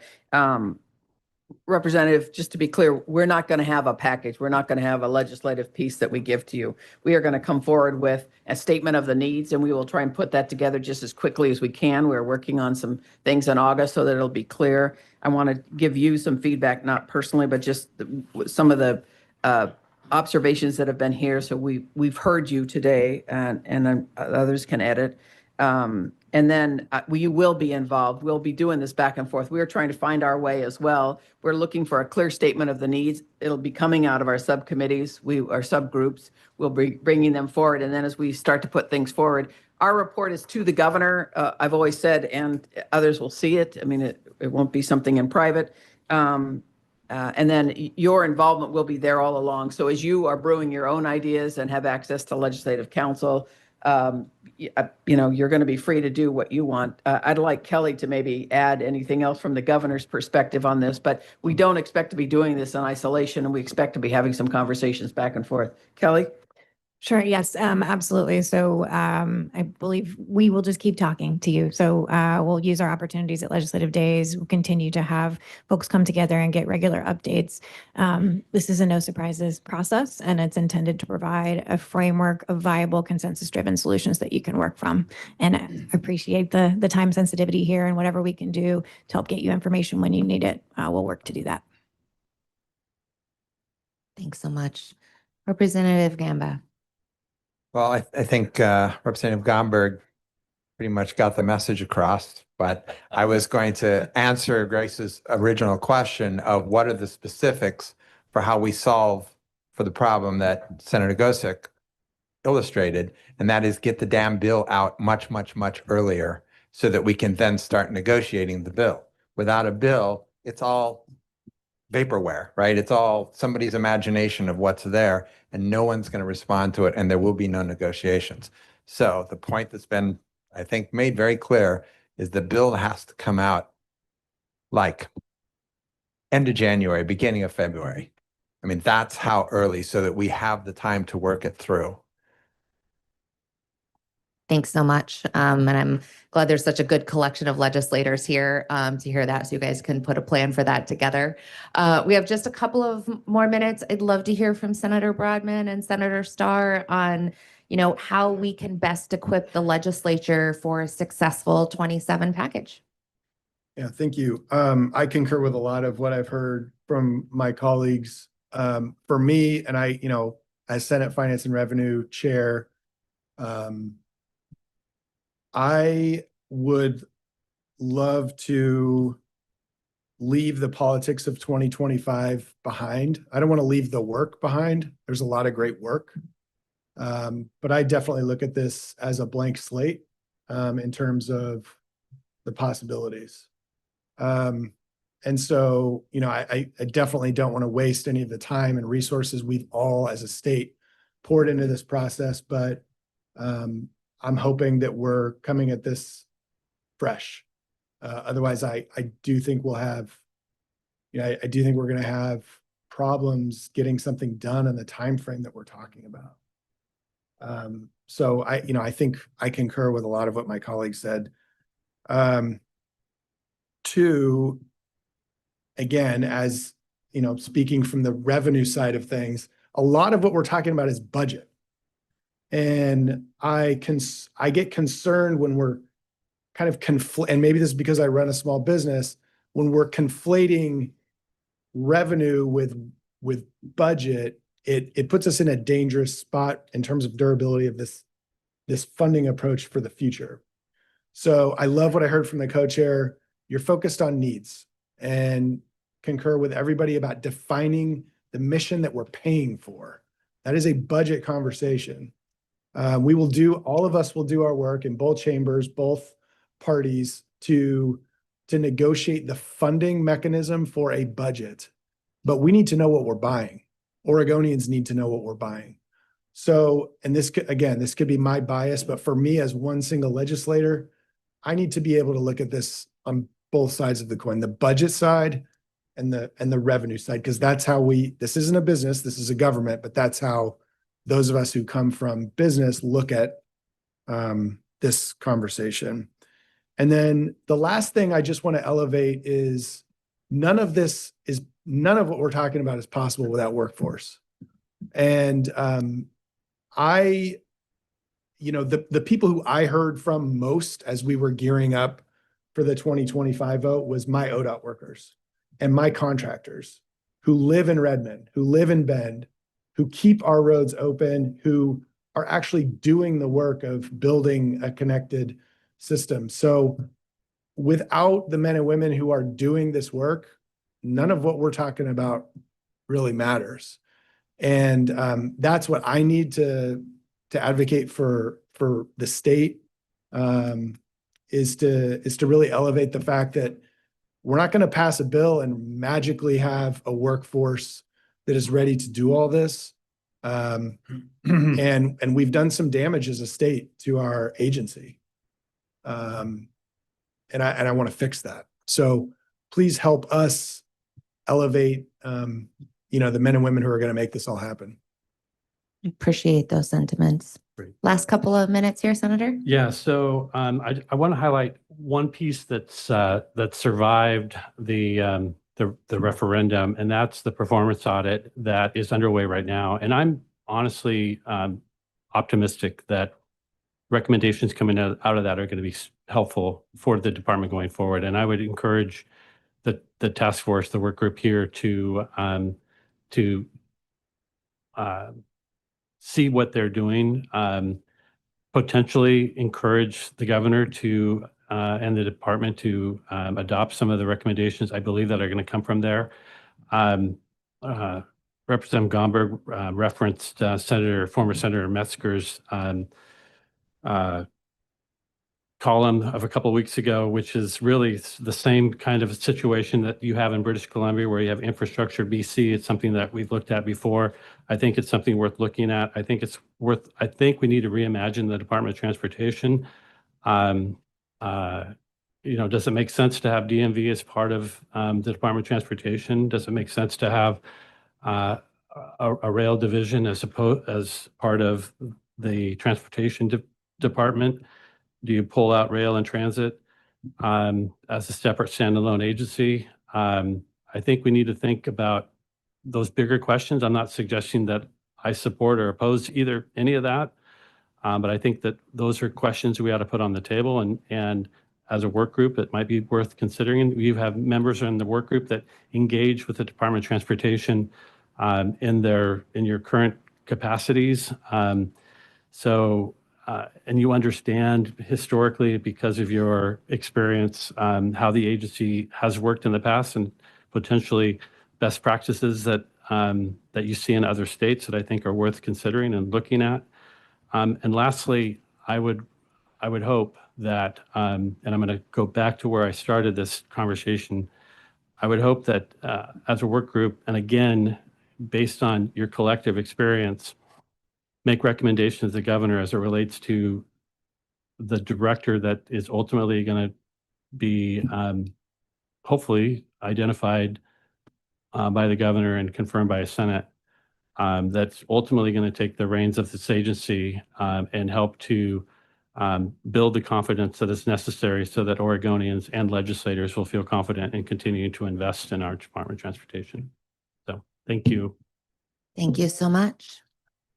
I've taken some notes and wanted to give some feedback just so that we're affirming what you've said. I'm not trying to summarize everything that was here. We have Brandy, and I did not introduce her earlier, but she's taking notes for us that will help condense the information so that we're, acutely aware of it. But what I heard as we were going through in a kind of big wave is we don't have the money right now. We don't have a sustainable system right now. We don't have a sustainable system. And if we continue to just freeze our revenues as they are today, the system itself is going to deteriorate. So we've got a big problem in front of us and can't sustain the operations we have today, is what has been put on the table. Secondly, transportation success is key to the success of the whole state. The state's economy was referenced, safety and travel, mobility, access to jobs, hospitals, other things. Third is ODOT's mission needs to be made more clear. It needs to be clarified, the agreement of what its mission is. Some of the comments that came up later may have to do with that. Are you going to do org changes to address that? Is there a way with a new director to address that? There's a lot of issues there, but ODOT's mission needs to be made clear. And what you're going to pay for and what you're not also wraps into what Senator Broadman was saying. What are we doing here? What are we trying to fund? Accountability is still an issue that's out there. I would like to say I don't know that all the accountability measures that were there have been brought back and made clear. And Senator Starr referenced that with the performance audit, which is the Secretary of State's performance audit you're talking about, or external Yeah, there's a legislative? Okay, thank you. So there are still more accountability measures that need to be made to explain that this is an investment. Okay, we're talking about an investment. And if you don't believe in the company you're working with, you switch companies and go to somebody else. And we don't get to do that in the state. So we've got to make better the company we have. So it's a return on investment. And part of that piece is the accountability issue. And we need to make clear what has already happened. Bipartisan has been mentioned over and over again. Just as a citizen out there, the cooperation that's going on here is great, but it's a 6-to-1 representation here at the table. And the one that was here was quite, influential in the decision making at the very end when we sit here today with a vote on our hands. So I think we've all been made clear. Anyone can kill anything. It's going to take everybody to build something that will last and is enduring and will serve the state. And then our committee can do some things. Issue that came up is we need to include everybody. Cities and counties and state were referenced. The legislature was referenced, the legislative leadership. We need to do something to be as inclusive as we can and put the burden on everybody to get through. And then lastly, get your work done on time, get it done early, because it's not going to be helpful to us if it comes in a report that looks really good about March, and that gives you no time. You want it earlier than what we are talking about in November, and we're trying to give you at least the component parts as we put them together. Did I miss a major point of what you were saying? This has been a really Thank good you. discussion, and it's very heartening. I would like to endorse what Lee Byer was saying about what has been heard from you, and you're all extremely knowledgeable on this topic, heavily invested, and have put a lot of labor into it. We want to be the wind beneath your wings, so we will work hard to implement this. Thank you. Thank you for so your much. time, attention, and again, your service. And let's thank Dan again for hosting us here today, local government working together with a citywide committee. Thank you. So thank you very much. Thank you so much, everyone. And I think, Chair, now we're going to go ahead and break for a few minutes and we'll reset the room. And so again, to that note, thanks so much to AOC for hosting today. Thank you very much for coming, all of you. Thank you. All of you.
DeFazio. He was working, he's been working transportation his whole life, probably since he was 3, maybe. But he was also, not Senator Kulongowski, Governor Kulongowski's, Kelly, when he was here, advisor to the governor. And he ran the Portland Bureau of Transportation for 10 years. He was then the governor's chief of staff. You can sit down now, Chris. I just want him to see your face. And now he's acting administrator of ODOT. So he's been steeped in local government, steeped in state government, federal government, and transportation for his whole career.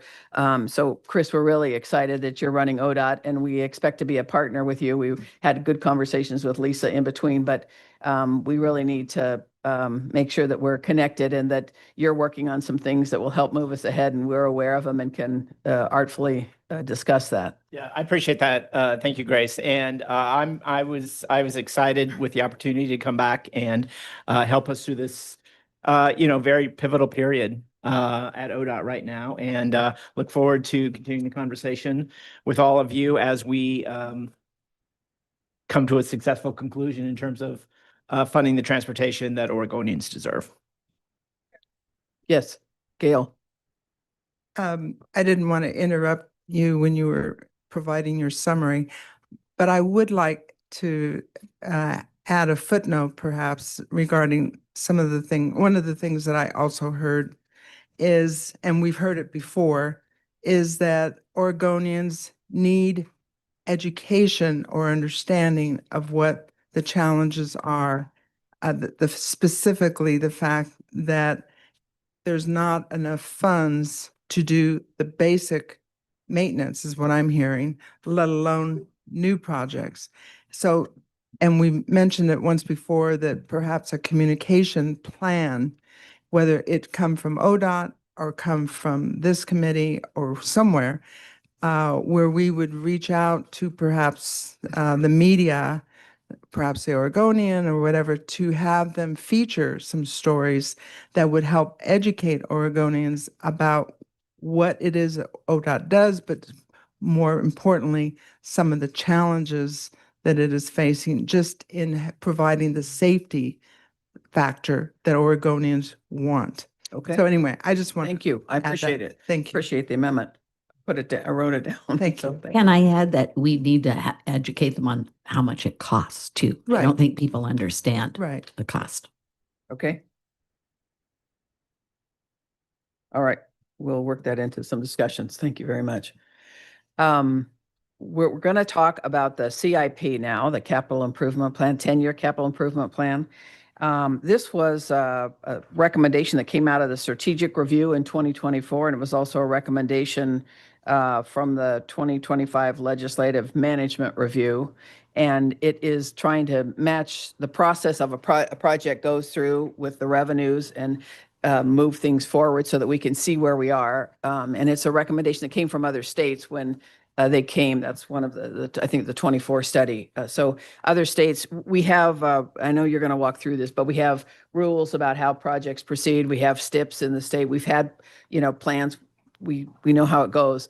But this is an added accountability measure that was put on you to be articulate about the 10-year horizon that was there so people can follow the project. And I think it's a communication device also with leaders in the state, with local governments, with contractors, so they can see what's going on. So we really appreciate Amanda and Tova being here.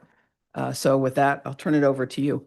Great. Nice to be in front of you again. Talk to you about the Oregon Transportation Plan and kind of state of the system at the initial meeting. But as a reminder, my name is Amanda Peets. I'm the administrator for the Policy Data and Analysis Group within the Oregon Department of Transportation. Good morning. Good morning. Again, thank you for making some time for Amanda and I to meet with you again. My name is Tova Peltz. I am ODOT's Delivery and Operations Division Administrator. So what we'll share today is an overview of the capital investment plan. So let's go next slide. Thanks. It's easy. And we'll also have a webinar where we'll get into more details. So if this spurs questions and a discussion and you want to know a little bit more, dig into some of the details, feel free to share some of your thoughts today, and then we'll take notes, make sure that we cover those points at the webinar, and also have an additional opportunity to kind of dive in and see where we're going. So as Chair Kronikan mentioned, this comes out of really the legislative review. One of those included what Senator Starr referenced earlier is they actually hired a group of consultants to come in, look at our agency, and figure out from a legislative perspective, what are the things that we need to work on. And out of that grew the capital investment plan. So I would say it is an accountability requirement for the agency, and actually something that we're very excited about because it has a number of benefits as are articulated here on this slide.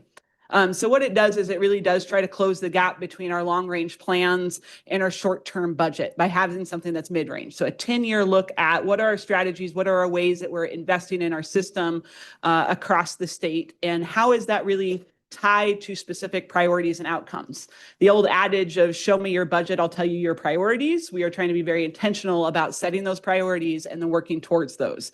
I think that's probably pretty reflective of some of the conversation you heard from the legislators today, talking about priorities around things like safety, around keeping our roads open. You'll see as part of this work, those are some of the top priorities that have been set for identifying how we invest in our transportation system.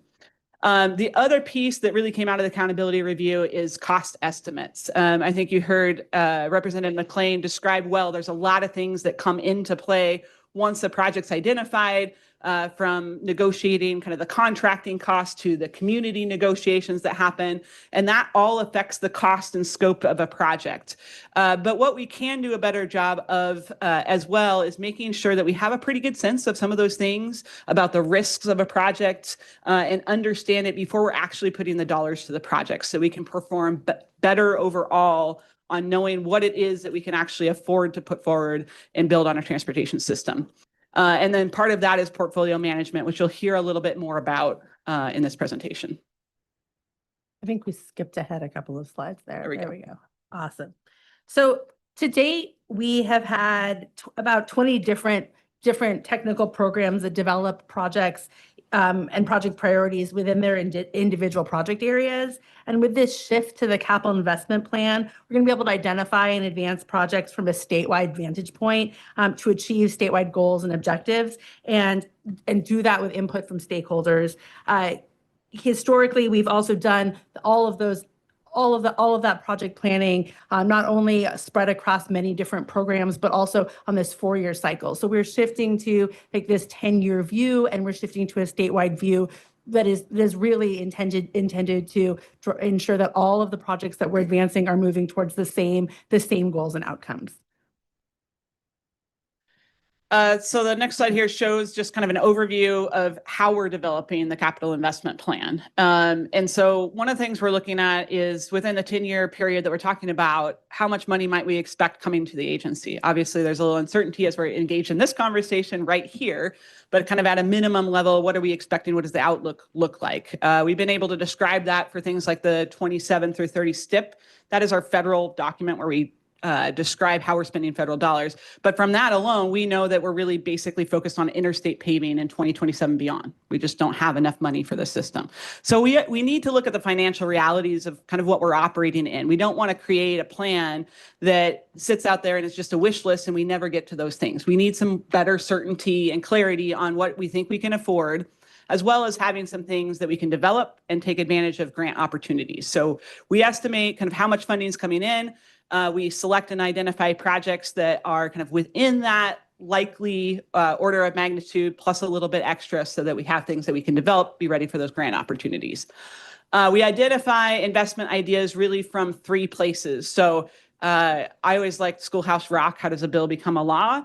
I always wondered, how does an idea become a project? Because it comes from all over and nowhere all at the same time. So we're being much more deliberate about where project concepts come from. We want them coming from adopted plans and studies. That shows local support and engagement and interest in the project, which is essential for things being successful. We look at our data and information, whether that's on our assets, like what is our pavement condition, as well as what does our safety data show? Where are we having the most fatalities and serious injuries? Where do we really need to focus those investments?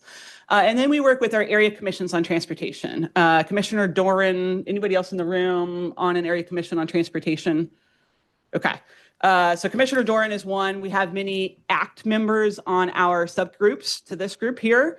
And they are mostly local elected officials and community representatives. And so they work on transportation issues specifically, and they're the ones looking in their community and saying, these are our biggest needs, these are our biggest issues. And so they're putting forward project concepts into this process. And then we're screening those through outcomes, and we'll talk about what those outcomes and priorities are. And then reviewing that list and iterating. We talked about freight a little bit earlier today, that we need to balance investments that are supporting efficient, effective movement of freight and of people. So we need to look and make sure that we have the right mix of things. We also need to have a good mix of urban and rural investments. So that's kind of that iterative step that happens. And then we put this in the document for the capital investment plan. This is something we'll update each year and really add more projects to, but helps us with portfolio management.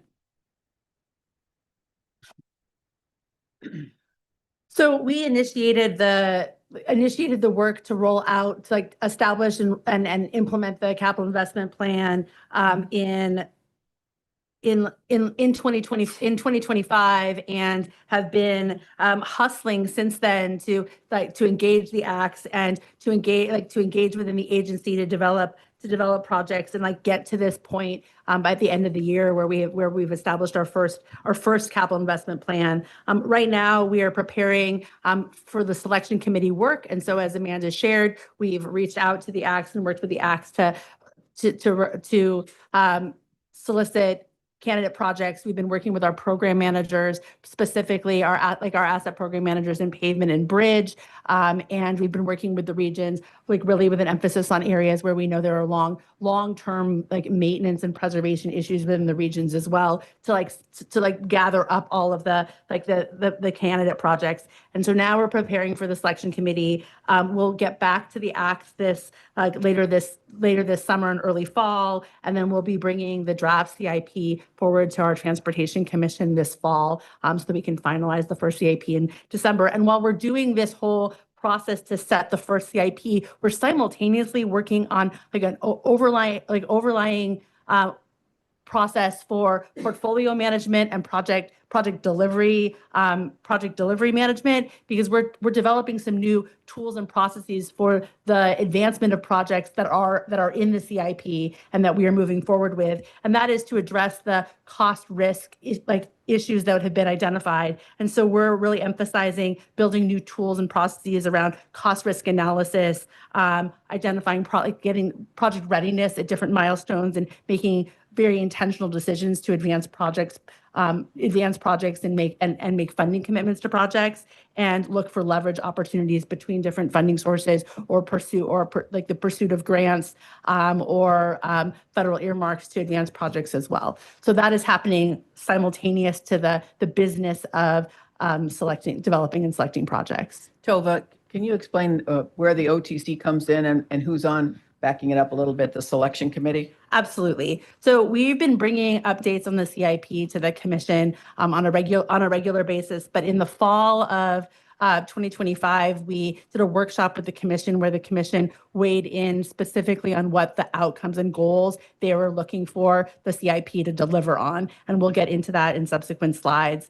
And then we've been providing updates along the way, and we'll be coming back to the commission with that draft CIP this fall. Do they adopt it? Is that an action they take? That is correct. All right. And the other question was about selection committee. We'll get into more details about the selection committee in subsequent slides as well. Yeah. So this shows the weights set by the Transportation Commission in October 2025. These were set after soliciting feedback from our area commissions on transportation. We also talked to our metropolitan planning organizations and many of our modal advisory committees. We collected all that information, kind of put it together, and came out with a kind of subsequent weighting that was reviewed and agreed upon by the Transportation Commission. So they had a couple options of how they balance these different goals. Safety was rated kind of the highest thing. First and foremost, we need to make sure that people can get to their destinations without fear of loss of life. Next, heavily weighted was what's up there is SOGR, that's state of good repair. So basically, in shorthand, keeping our roads open and operational so people can get to their destinations. Also, really, between those two things are the biggest driver of the projects that we need to focus on and invest in. There's also recognition that our system is incomplete for some of our multimodal components, and that we need to make sure that we're providing accessibility for people of all abilities, ages, and incomes to be able to get to their destinations. And then connectivity is also recognizing within that kind of mobility accessibility piece that we need to have efficient movement for freight movement. And then safety, sustainability, climate and sustainability and equity were things that if we can accomplish these goals as well as we're making investments, let's try to do that.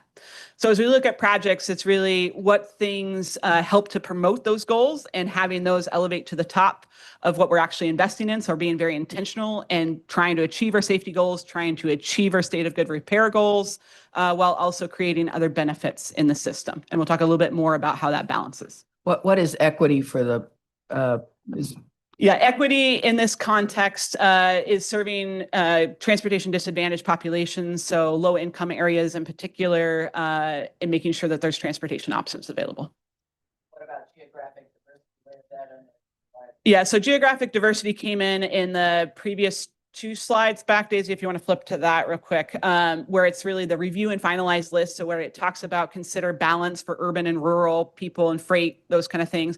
That's at the end of the day that we want to make sure that we have that geographic balance as part of the conversation.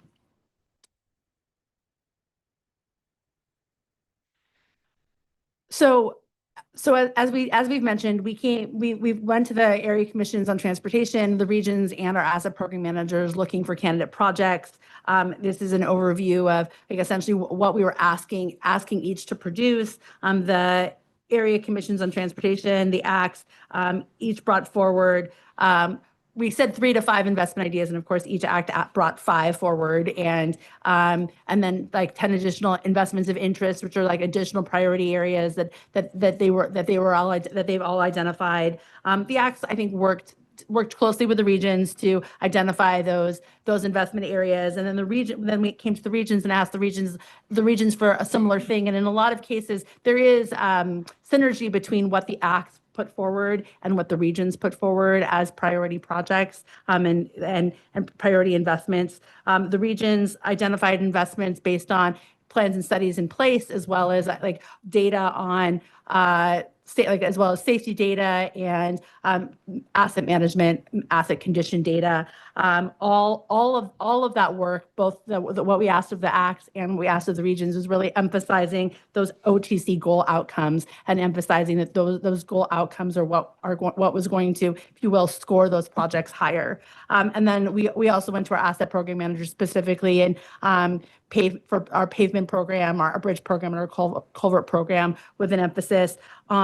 We're focusing on our fix-it routes, which are a tiered series of routes based on that are tiered based on volume of traffic volumes, traffic speeds, freight connections across the state, and community connections. So there's a tiering system for those routes. That is also a component in scoring and consideration. Again, the intention is to identify projects that will have benefits statewide for our communities, and with that emphasis on safety and state of good repair. And so all of these candidate projects have been brought forward, and now we have about 130 candidate projects that are in front of us for consideration and selection. And I think one of the things you'll see as we complete this work is there's a lot of things that we're not getting to. So the conversation around asking for stories, and better telling our story of what's going on and what we're not able to get to. I think this helps to articulate it in a very tangible way across the state and all communities. We'll see things we cannot fund that are critical things we should be funding, where there's fatalities and serious injuries today for kids around schools, and we cannot fund that project. We just don't have the dollars to do so. So I think it will help inform that part of the conversation as well. So we'll screen the projects, or we have screened the projects based on the pie chart that I shared earlier and the weights, we not only look at it based on the highest scoring projects overall, which in many ways you've heard Great Streets referred to earlier. Great Streets concept is looking at the highest priority overlapping needs in a corridor. So actually improving a whole corridor, addressing multiple needs at the same time. That's kind of what this does overall. This is Great Streets on steroids. It's looking at the whole system, all our investments, and trying to find those that have the highest overall benefits and match the highest overall needs. In addition to looking at those, we will look by category. So we need to make sure that we're having a state of good repair for a pavement condition. We're meeting federal performance measures. If we don't, we actually lose money and we have restrictions on how that money can be used. So we need to make sure that we meet those things. So we'll be looking categorically and seeing what are the top scoring projects for pavement, what are the top scoring projects for safety, and what are the top scoring projects overall, and to make sure that we're meeting our requirements for how spending or how funding has to be spent. So, as mentioned before, we're bringing all this to the selection committee, and the selection committee will identify this draft project list. The selection committee incorporates like folks from ODOT folks in ODOT leadership, technical experts, as well as representatives from the Association of Counties and League of Oregon Cities, and the Oregon Metro Planning Advisory Committee, right? Did I get it right? Yeah, Oregon MPO Consortium. There we go. So Oh, Metropolitan sorry. Planning Organization Consortium. I'm failing it. There's too many acronyms. Failing at acronyms today. But that selection committee will review the rankings and scoring of all those projects and look at them in the context of funding availability, like the projected funding in the different categories, and identify this draft project list. And then from that draft project list, we'll be going through a public outreach process. We'll be returning back to the ACTS to share what that looks like, and then bringing it to the commission to finalize this fall, and have it prepared by the end of the year, which will be in good timing going into legislative session for conversations about what are priority investments for the transportation system in the near term over these next 10 years. I want to flag that the projects that are being identified as candidates are, for the most part, conceptual only at this point. Like they're not in design, they're not in development. I would say they're less than 5% designed. So there's still so much work to be done to advance, to develop those projects. I establish what scope is necessary to deliver on the purpose and needs that have been identified by the ACTS, by the program managers, and by the regions. So that is all work that would be in front of us once those projects are selected and part of the CIP for delivery. And all of the projects that are selected will be developing project delivery plans, financial plans, and timelines to advance those projects in the future. So still so much work to do. So the 2730 STIP that that the commission recently approved and is advancing is the first group of projects, which is already prepared to move forward into design. This next, the candidate projects that we're looking at today with the selection committee will be the projects that move forward from 2030 to 2036. So you may ask, why are we hearing this information? One, because we're excited about it. We want to talk about it everywhere. But that's not enough to get in front of you. So the reason we're sharing it here today is a couple. One, to show accountability of things that were told to us by the legislature that the agency is trying to implement in real and meaningful ways. And with our partners to make sure that we're doing it in a transparent way and really thinking about the entire needs of the transportation system. I'd say the two pieces in particular that this is addressing is kind of our cost estimating and our discipline behind project management and project development, as well as by having a 10-year strategy. It's really setting out of what is our strategy? What are we trying to accomplish? How are we trying to tie to outcomes that are important? And I think that's why we haven't done a good job telling our story before. We've had a hard time saying, why did you pick this investment? What does it really do on the system? We're trying to put that at the front end and say, we're trying to drive these outcomes just like you all are setting, what are those priorities and making sure that we're driving towards those and being very intentional with them. So those are a couple reasons I think why we're sharing this information with you today. And then as Tova mentioned, the timing of getting it done by the end of the year is really to help if legislative conversations get into projects and projects are beyond that kind of base level maintenance and operational needs, that they have something that's gone through a vetted approach that's really clear and has a process behind it to see kind of what options are out there and what's not being invested in. Hey, a big part of this work is the discipline and process of portfolio management and project delivery. And that is something that was recognized in the strategic review. It was recognized in legislative review. It came up this morning with the legislators as well. We are restructuring our project delivery branch to emphasize the delivery of the CIP and the portfolio management discipline, project management discipline, with an emphasis on cost risk management for the agency. And that's a big shift. That started following House Bill 2017 when our statewide project delivery branch was established. And this is the next step in that. We put many new tools in place to really establish the discipline of project management since 2017. But the next step to really do that at a portfolio scale and manage cost risk to the agency across the entire portfolio is the next logical step in that. And I think that's a gap that has been identified. We've identified it. And the CIP is a big step in the moving towards wrapping our arms around that and tackling truly portfolio management and preparing managing our finances in the future. Questions from the group? Go ahead. Thank you, Chair. The one thing that I kind of wanted to either point out or ask is that this does not, because I think a lot of people at this table may be thinking that well, we had this local project that now ends up 40 years away instead of being, it is a big list and it's a big state and has geographical implications.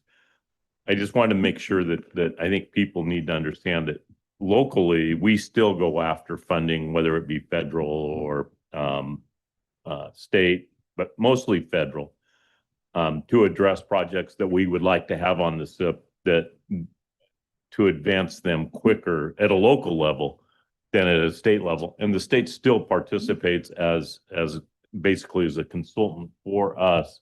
And I think I think that's important to say, because there's a lot of communities that look at this list and will say, we have a project that'll never get on here. And I think it's incumbent on all of us to understand that it is a state, county, city project, and these projects are vetted locally also, not just through the elected officials, but through the community. I think that's extremely Yeah, I tag team on that with Dan. What was important to me is recognize that, people say, where'd that come from?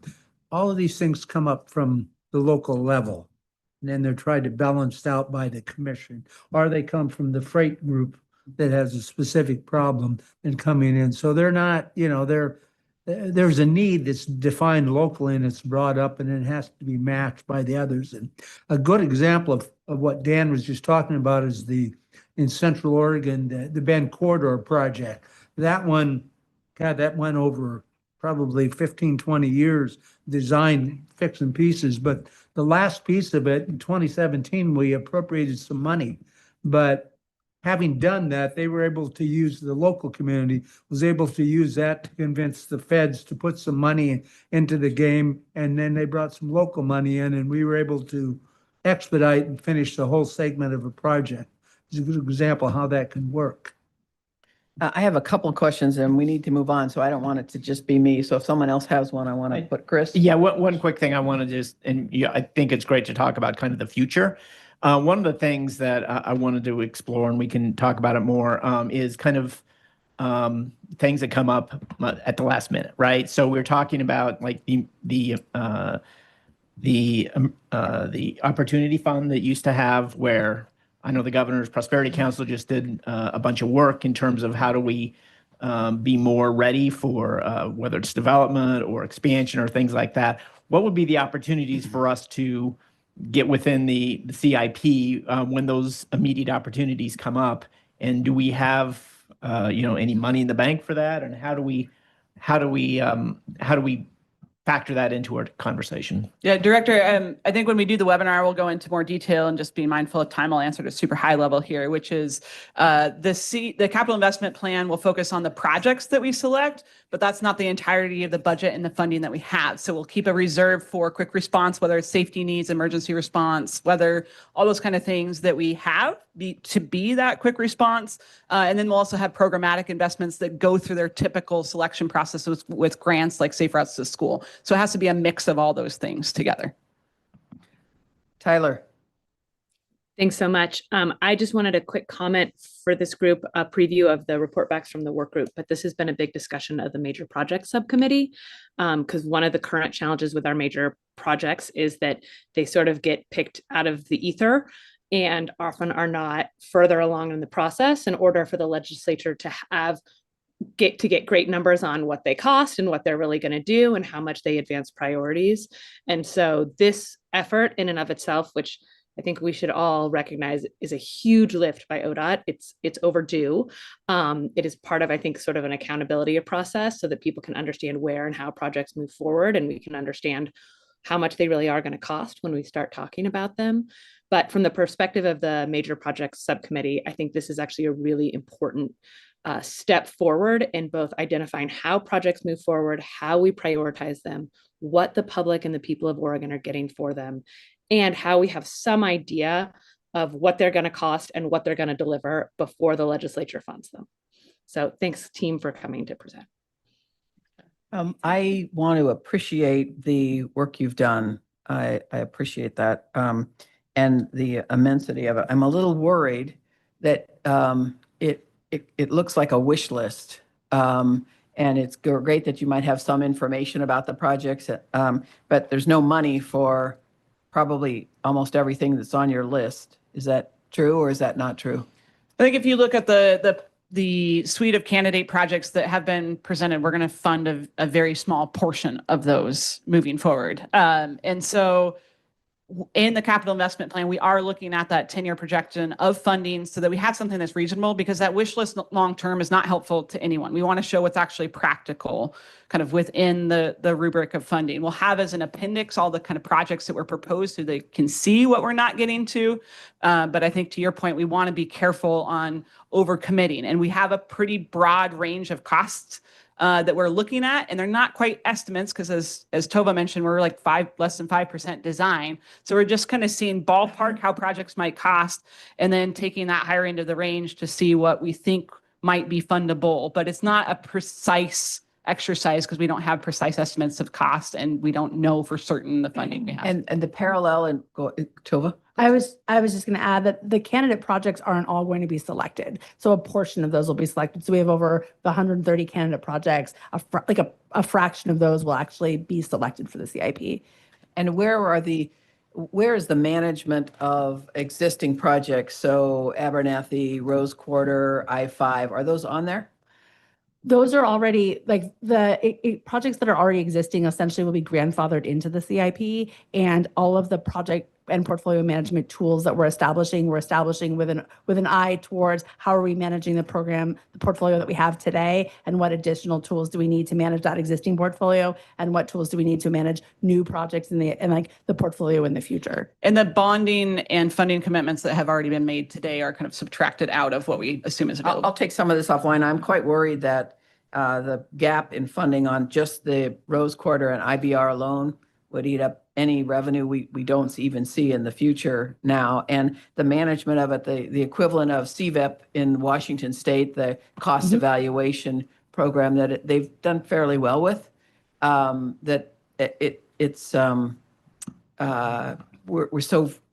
this looks more like a dream compared to management of stuff. And I don't think we need to go into detail here. I just would like to have a better understanding of that personally, if I'm going to speak up on behalf of it. I think, Chair Cronican, we will incorporate that into our webinar work so we can get into more Okay. detail about that. All right. And we'll talk about the difference of things where we don't have funding identified. And we do have a webinar coming up on the 14th, right? Is that Yes, correct. okay? From 8 to 9, and we're all invited to attend and. And the subgroup members as well. Yes. Okay, great. I just, we've got the issue of expectations. No one wants to pay for anything and everyone would like to have their projects there. And I know when you convene the acts together, their expectations get high. So, Yes. thanks. Just as a note, we're going back out to the acts, and I think those will be challenging conversations because there will be few that make it on the list. And the integrity about management of the major projects and the, that's been an issue that everyone has raised. It's really dinged you guys on the popularity poll. I mean, okay. All right, let's move. Oh, excuse me, Patrick, please. Speaking of Abernathy Bridge, I'm not really sure where the cost escalation came with that, but I'm assuming strategically you're including an annual cost escalation in all these funding of the projects. Yes, we're incorporating inflation and escalation into our cost risk analyses and like into the portfolio management. Thank you. You bet. Okay, let's move on. And thank you very much for coming. And we'll look forward to the seminar, the webinar. And let's move on to the report out.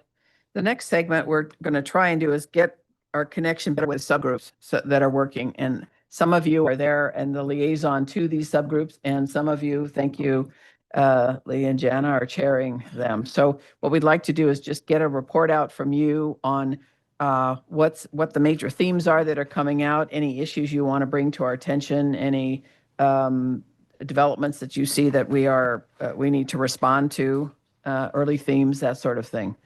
So why don't we begin with Senator Byer over there? Okay, so my group is the subgroup is the major projects, and we are looking at staff had provided us a list of, I think there are 8 major projects that are still pending or out there conceptually. I would say 2 of those, the Interstate Bridge and the Abernathy Bridge, are sort of off the list in terms of there's commitments and there's funding already attached to them, and they really are not so much part of this discussion going forward. The other projects, the real question is how will they get funded given the current situation?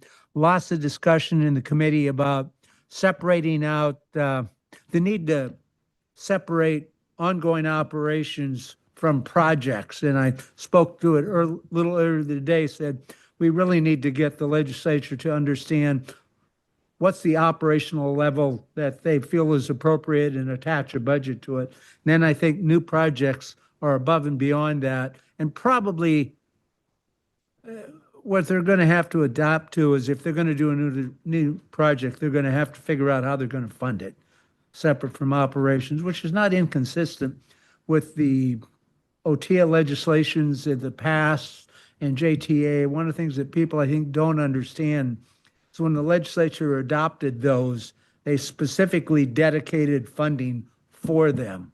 It's not that they took it out of operations for the most part.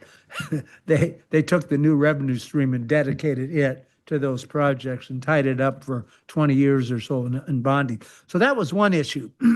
The other issue that we've asked staff to come back and give us more information on is what we've heard a lot from the construction community is sort of one of the things driving increases in costs is just a delay in getting a decision when you need a change order or something like that. Our original contracts, and that's mainly a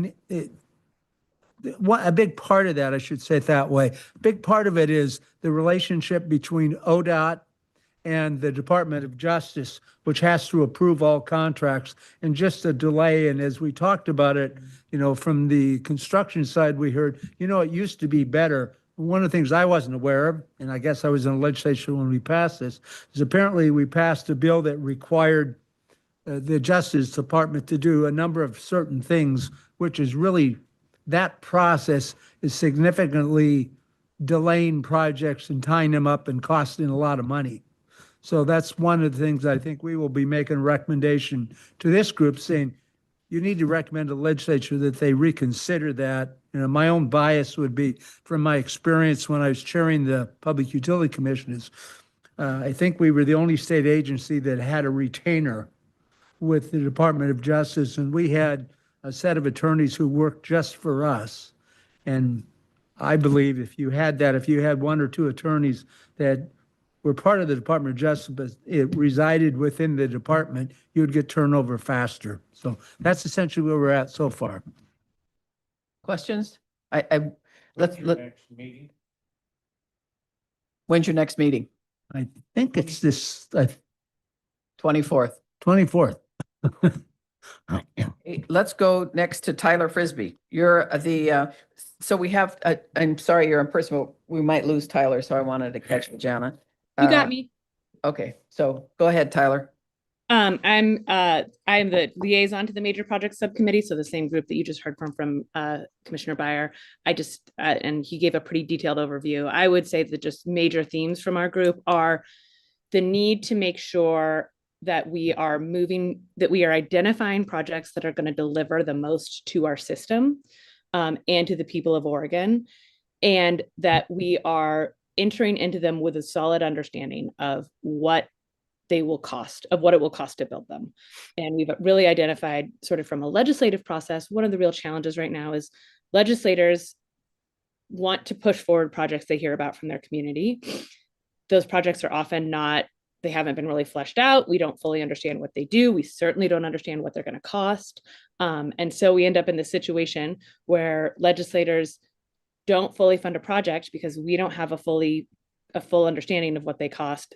The project gets stalled, everyone gets annoyed, the full benefits of the project aren't realized. And in general, we're not being able to take a holistic look at what the system needs. So that's why the CIP process is important, and having some way of both bringing to the top the projects that are going to bring the most benefit to the people and the economy of Oregon, and moving projects forward when we understand what they're going to cost rather than when we're working off of a 5% design. So that's been one of the key pieces. I think the other piece that Commissioner Byer didn't get a chance to go into is the reality of our funding stacks. Our funding stack for projects in Oregon look really different. Tolling is basically a major part of every project in every other state across the country. It is currently not a part of any major project except for the I-5 bridge. So that is a huge difference, and we need to make a decision about whether or not that is how we move forward, or if we are going to use some of the funding tools that every other state uses in the country. That has come up over and over. And then I think the other piece that has come up, again, we have had some really valuable conversations, I think, about contracting methods and procedures, and how do we make sure that we are both moving projects forward in a way that's as cost effective as possible, and also as beneficial to the local economy as possible. So are we supporting the local workforce? Are we hiring local companies? Are we really trying to get as much bang for our buck on these projects as possible? Okay, excellent. Now I'll go to you, Jana. And Gail, you are the liaison for that committee. So you'll fill in everything I forget. Okay, Gail? Thank you. We had a really great discussion and a good first meeting, and we spent a lot of time talking about the problem statement. And I think in general, the conversation revolved around the fact that most people don't think about transportation. They just assume it. They don't know what it costs. They have no idea what it costs to maintain it, let alone add to it. And so if they don't know it, the value of that, unless they're the ones stuck in a particular spot, it's hard to sell a program to the Oregon citizenry. If they don't even understand that, they understand freight less than that. And the conversations that I have when I go out and speak to groups, and I get people that complain to me about all the trucks on the road, is you can fix that. Just stop buying stuff. And then, then they kind of make the connection, because nobody really understands how freight moves. And the bulk of our committee is made up of ports, rail, local governments, And I think I was the only one there representing trucks and roads. And so we had a big conversation, a big discussion around roads and what we need to do in terms of changing the Oregon citizens' perspective on transportation investments. And how we're going to solve those problems is different for trucks than it is for the rest of the freight industry. Freight for ports and for rail, they primarily depend on Connect Oregon funds, and those are pretty minimal if you think about it. In fact, there's minimal enough that the Class 1 railroads don't even participate in it because there's not enough money for them to be able to put a project together. And so I think there was some real interest in how we sell Connect Oregon, just like it's the Great Streets sort of concept for freight. And then from the road perspective, how we talk about the benefits of improving our network and the cost of congestion. I have a study that shows that the cost of congestion in Oregon for the trucking industry is $1 billion a year. And that gets rolled into the cost of goods. And so people just need to have a better understanding about the importance of efficiency in our system. So we worked on the problem statement. I think we've kind of come up with something that will be workable. And we've just had one meeting so far, so that's pretty much all I think we've done it to date. But go ahead, Gail. Thank you, Janice. She's excellent chair of our subcommittee. Again, I think the group discussed that people don't understand the impact of not having the freight delivered, that it can impact their food, it can impact their medical supplies, et cetera. So trying to explain to the general public about what is the impact on people's lives when freight doesn't move or if there's some kind of challenge going on. So you can see that, and I've kind of focused on it several times now, there is a theme going on in all of the communications here that we all need to do a better job of helping tell that story. So I'll stop there. Okay, thank you. We don't have any transit representative, I believe. Is that correct? Either a liaison. I don't see Kelly here. Do we have a?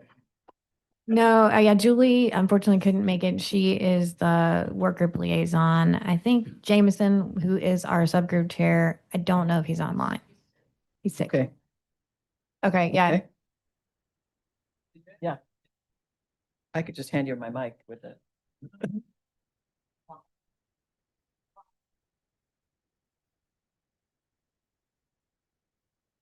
Okay, our transit subgroup is chaired by Jameson, and Julie Brown is the liaison to this group.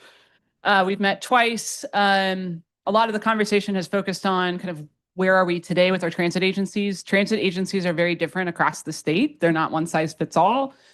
So what their services are, how they're responsive to budget challenges is all different. So we have some agencies that have made significant cuts already. We have others that are projected to in the next 5 years. We've done a survey. The majority of transit agencies are expecting cuts, some upwards of 30% of their total services in the next 5 years with the current funding outlook that they have. What is driving the cost and issues in it primarily is labor, insurance, and fuel costs are much higher than the kind of standard inflation rate. So those are all significantly impacting transit. Some agencies were able to build reserves over time, and almost all reported that they've started tapping into those reserves now. So if they haven't cut service already, they're likely to in the near future.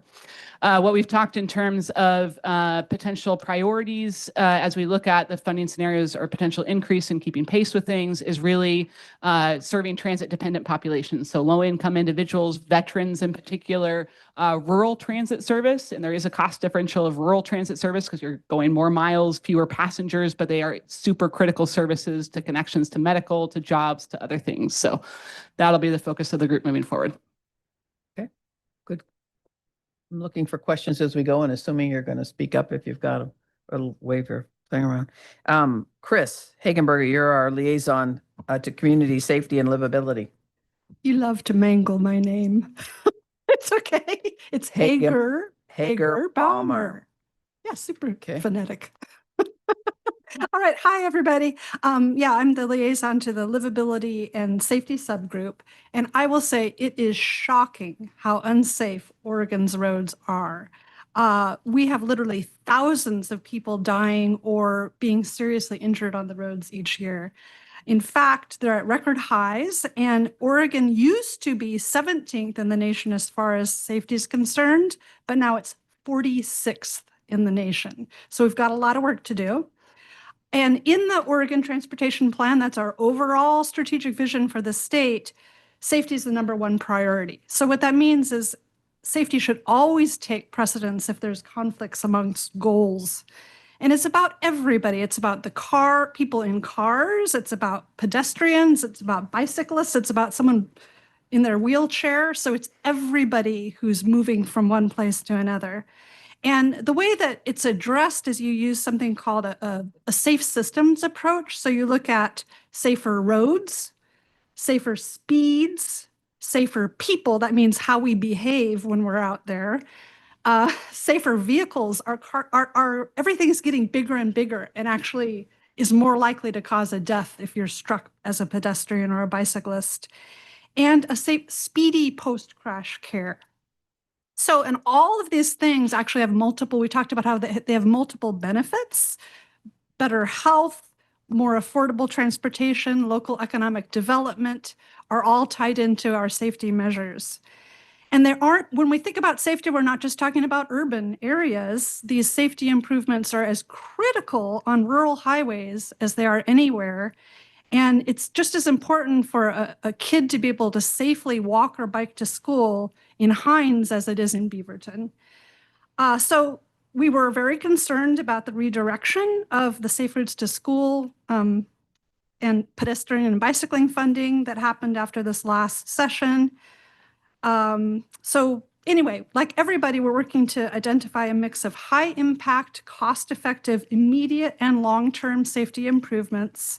We will probably also suggest some policy or legislative changes that enable safety improvements.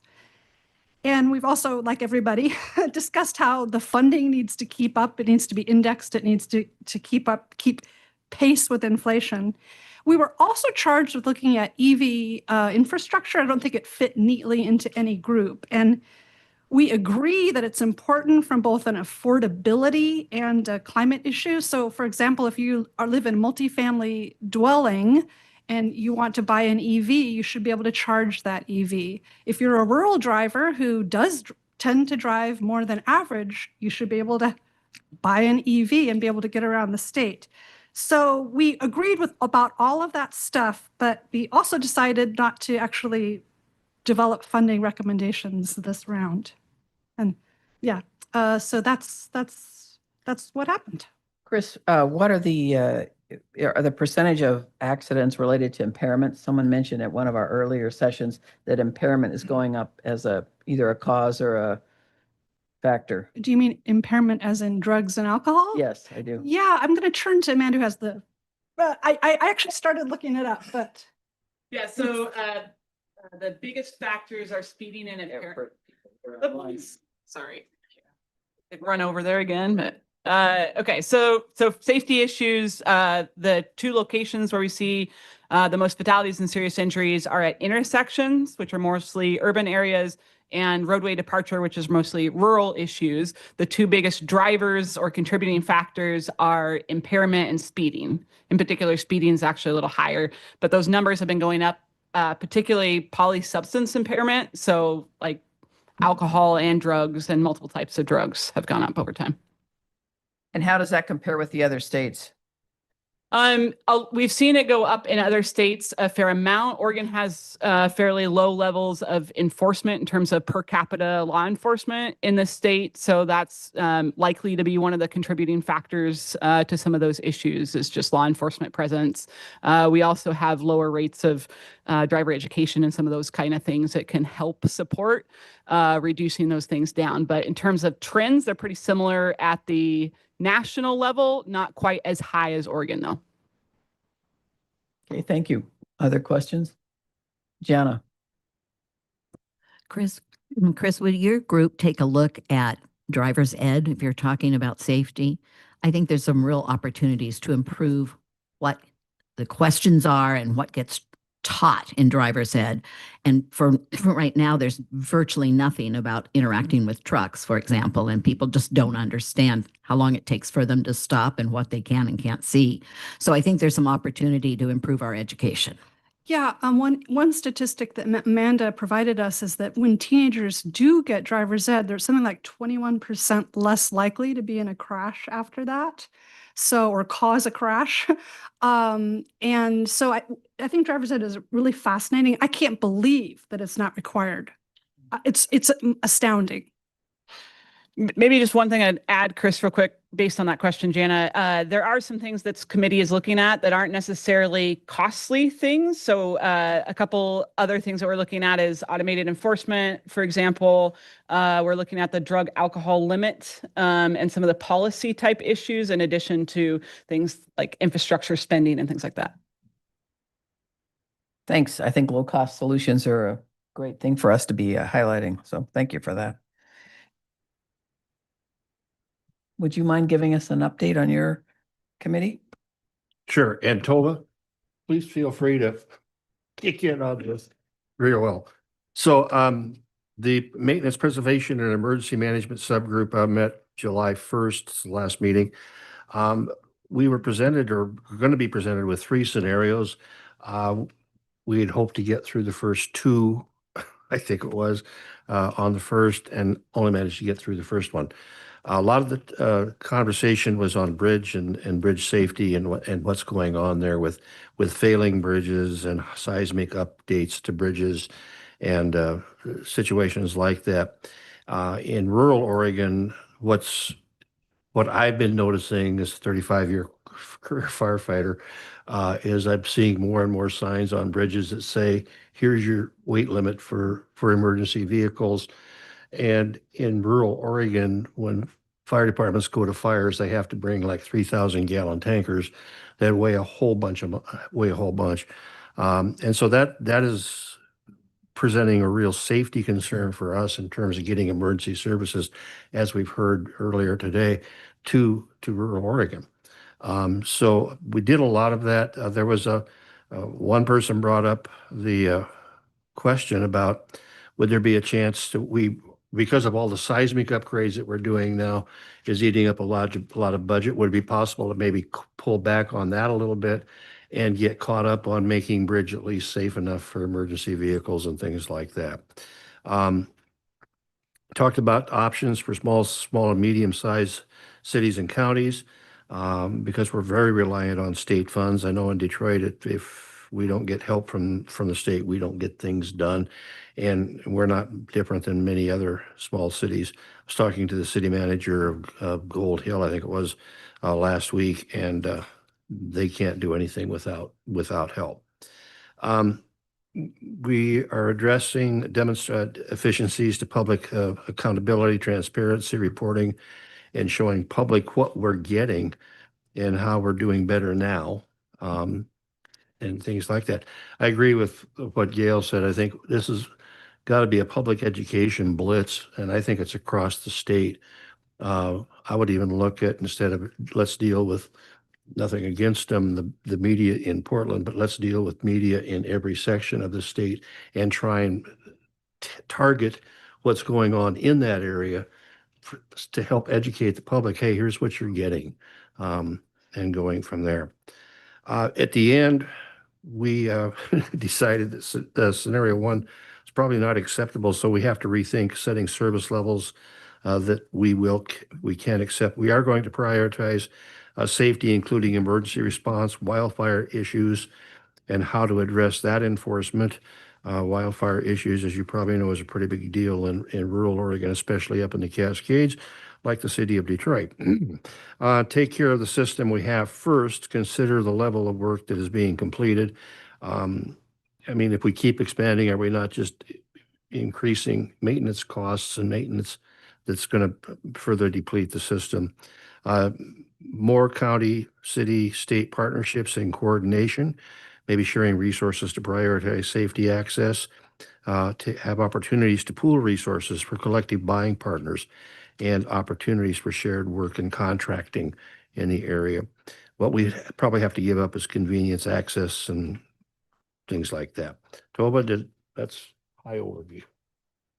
Okay, thank you. Dan, you're not last and least, you're just last. But and most of the time least for sure. Thanks, Chair. Real quick, I am giving a recap. The nice thing is I have met a lot of new people on this committee and very, very intelligent people. So much more than myself. They in conversations with Duncan, one of the things that he really wanted me to bring out is that during the last meeting, AOC, Association of Oregon Counties, League of Cities, and the Portland Bureau of Transportation all put together a slide presentation that went much deeper into the shared responsibilities, shared funding, and shared resources of all of those organizations and how they're used, right down to each and every county had a breakdown of their local resources that they use, whether it be economic development funds, whether it be local service funds, a wide variety. And in fact, other is probably on the county side. Other funding is probably the biggest part of the pie chart compared to dedicated local funding because there's just no route and they're not allowed to use, in most cases, general funds for roads and transportation. So that was a very educating for the full group on how that system works.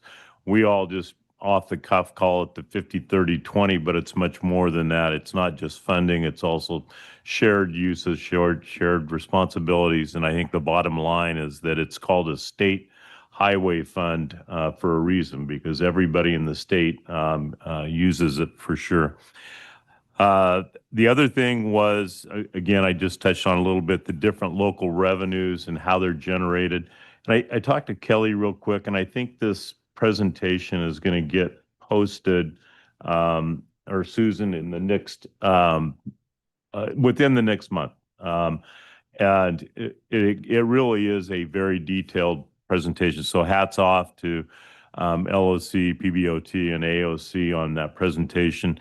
The next thing is that he wanted me to bring across is it is a holistic view when we start looking at the roads revenue and finance. That it's hard to just pick any single area out of it. So we're anticipating the feedback from the other subgroups so that we can start putting the pieces to this puzzle together. We've asked, like I mentioned, it's a very intelligent group. We've asked Daniel Porter, Chris from the Legislative Revenue Committee, DAS, and others to start supplying us back with some more detailed information all the way from bonding responsibilities and what revenue sources and how those get split out. So it's a very interesting group. I thought I knew a little bit about transportation, but I can prove you wrong now. So it's been fun. It's been educational, and I look forward to how it rolls quicker. It's going to be like a snowball.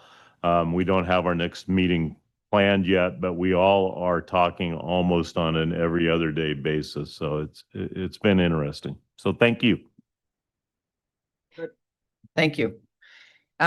We've heard the reports of folks. I think from the committee's point of view, we have this report that's emerging from the subgroups. And instead of, I want to get you out of here as quickly as I can. Instead of walking through the report itself, I want you to walk through it, see what's coming up. We're going to hear again next time from them. But next time is August 7th, and it's a virtual meeting, and it will be a longer meeting than what we've had here. So plan on that. Kelly will give us the logistics on that shortly. So expect it to be longer. And then our topics are going to be following up on this work group, subgroup work that's there. And that's going to become the bulk of our work. So we need to see what's going on through the lens of that and figure out how we want to communicate that to the legislators as we keep working on it.